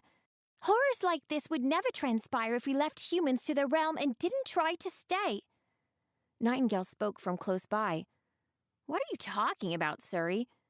Rook did his best to put everything back where it belonged, but if any of the guts had been cut open, he wouldn't have the skill to sew them back up. Even if Faust lived long enough to get to hide, he needs some serious treatment. She has a soul bond with this mortal. With his help, she can remain on Middara as long as she wants and avoid detection from the Great Bounty. Do you mean that she can actually stay in physical form? Nightingale asked, imagining Suri adventuring with them. Yes, Suri explained. Then she spun on Isla. But what good is the protection he's giving you if you throw it away and do something stupid enough to summon the bounty yourself? You see what that living oblation did to Faust, Isla exclaimed. I couldn't live with myself if... She looked away from them, back down at the man on his back in agony. What happens to me doesn't matter. You have to save him. Rook gently nudged one of Isla's hands out of the way so he could keep working on Faust. He had already cleaned the wound as best he could, and was beginning to stitch it closed. It was the best he could do. Nightingale couldn't help but notice the resemblance between Suri and Isla. They both were obviously from the same place. She wanted to ask, but thought better of it as they continued to argue. Then you should have stayed away from him, Suri lectured. You aren't the only one who wishes to have a stronger connection to Middara, but the bounty exists for a reason. Now your lover will die. You'll be caught, and it will have done no good. Rook's eyes widened, and he looked to Isla. You're from Arcala too, aren't you? How can you be here? Faust isn't wearing a pendant. Rook lifted the artifact around his neck. This is what allows Suri to appear. How did you get here physically? Even with this pendant, Suri can only appear as a hologram. Hologram? Suri shook her head, not understanding the word. However, Suri was used to a myriad of strange words the group used, so she began to explain before Isla could answer the question. It's called a soul bond. The process relies on a connection with a human to shield the outsider from detection and stabilize the presence in your world. A soul bond with someone from my world is forbidden. So you could actually come to this world? You could stay here permanently? Rook asked, sounding a bit happier about it than he should have. No. This is what happens when creatures from our realms mingle. Suri pointed at the two. This stupid girl endangered the one she loved out of his selfishness. If she's lucky, it won't get them both killed. So, this soul bond, can it be used to summon creatures from dimensions other than Arcala and be safe? Zeke was frowning at a bent cigarette. Suri whisked around quickly. Yes, the great bounty exists to enforce the contracts made between two creatures. Only a few realms are off limits entirely. Arcala is one of those realms. You could summon a creature from anywhere else and the soul bond could be done in relative safety. However, I'm from Suri froze, her eyes jerking quickly to a particularly dark patch of sky, only partially concealed in the trees. They're coming, she said with a trembling voice. Huh? Zeke asked, his voice coming from behind Rook. Agents of the Great Bounty! Don't fight them. They're only doing their duty. Suri's voice was grim, and her light vanished quicker than he'd ever seen. Guys? Remy called, pointing at the fallen body of the living oblation they'd beaten. Her body had begun to twitch and spasm, eyes opening again. Apparently she hadn't been as dead as she seemed. It looked like something inside was trying to drag her broken body away. Thunder roared above them in a tumultuous explosion that opened the sky in a massive crack. The earth shook, and Rook dropped his needle, momentarily disoriented. Something emerged from the crack in the sky, a massive shape that filled the air in front of them and loomed over Rook like a vengeful god. You have done well, the monstrous creature boomed, its voice as deep and resonant as crashing waves and grinding stone. The creature stood at nearly 3 stories tall. It seems you've captured 2 intruders at the same time. The creature glanced from the living oblation's squirming body to Isla. She quivered under the creature's gaze, afraid of what was to come. That's 2 bounties to pay for. The creature looked like a giant with the head of a lion, flying on 2 massive feathered wings. It was an amalgam of 2 animals that should have never been, like a monster from the Book of Revelations. Zeke spoke in a whisper from Rook's left side. Suri said we should cooperate. No, Nightingale said defiantly. What will happen to her if they take her? Isla didn't take her eyes off Faust when she spoke. They'll take me to Eliud. I'll be judged and sentenced according to my transgressions. I'll probably be better off than her, though. Isla pointed at the living oblation who was slowly trying to get away. The great lion beast reached out for the still-twitching living oblation, wrapping its claws around her. The girl screamed as the creature peeled her open in a spectacular moment of gore. Nightingale gasped and turned to look away, one hand covering her mouth. Inside of the girl's body, something shot out into the air like a black ooze. It came out and made a screeching noise as it was snatched out of the sky by the gigantic lion.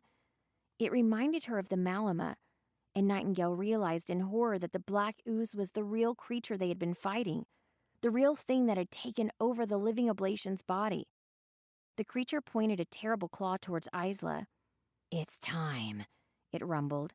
Relinquish the lawbreaker and receive your reward. Nightingale jumped in fear, and she had the sudden image of the creature tearing into her own body like a can of food, looking for the Malama that hid inside. Oh, God, Nightingale stepped back, putting a hand on Rook's back. Rook grunted, rising to his feet and drawing his weapon. We should protect Isla, but we don't have much time. Faust is going to bleed to death if we don't get him to a real doctor. No, Isla clutched tighter at Faust's hand. I can't let that happen. Let them take me. Just save Faust. Zeke nodded slowly. I think she's right, guys. Not to be an anti-hero or anything, but I'm thinking this is out of our league. Remy interjected. We can't just let that thing take her. Look what it just did to the living ablation. It'll kill her. Nightingale was confused. She wanted to be brave, to step up and agree with Remy, but she couldn't shake the feeling of dread, the feeling of the Malama inside of her quaking in the dark recesses of her mind. It was urging her to run, and she agreed with it. Instead, Nightingale just made a squeaking sound and turned to look at Rook for guidance. Rook wiped his hands of Faust's blood and looked back at her. Princess? Rook looked towards Nightingale. Your call. Don't know. um, Hand over Isla to the Great Brownie. She broke the law, and saving Faust is what matters. Or protect Isla after all. No more guilt.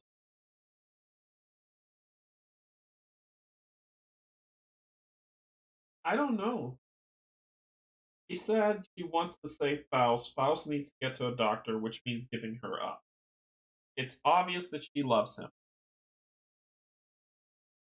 and he loves her. I don't know. I honestly don't know. He could die, and if he dies, the bond's broken, so she would go away anyway.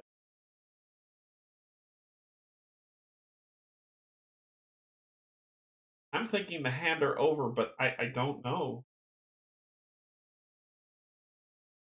I don't know.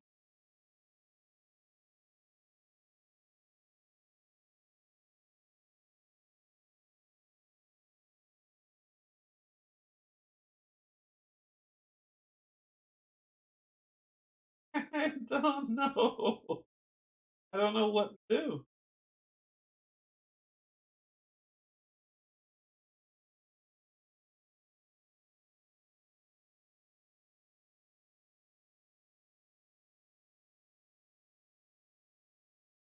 Well, I got to think about this, and I don't know what people pick. I just have to think about it. I don't know. Um, I This was a fun fight. It was a fun fight because I took damage. I did get hurt, and rolls happened to be on my side, but it felt survivable. So I think going to chapter 1 and chapter 2 being normal, chapter 3 being common, chapter 4 uncommon, chapter 5 being rare makes all the sense. So I don't know. I'm gonna have to think about this, and we'll come back on the next playthrough. This is blowing my brain out. I have no idea what to pick. Um, I gotta think about it. So we're gonna end here because wow, wow. All right, so that was we got to see two things. We got to see Esper Rescue and a distress call and a showing them the rope. We're in the middle of the second side quest. I think we might go ahead and do the bounty now because I don't want it to get locked off like Edgar was saying. And then we have Patel family influences. So we've got a lot of story to go through before getting back into the main story. And hopefully that means that we can get some decent upgrades so we can do stuff. But I don't know what to do.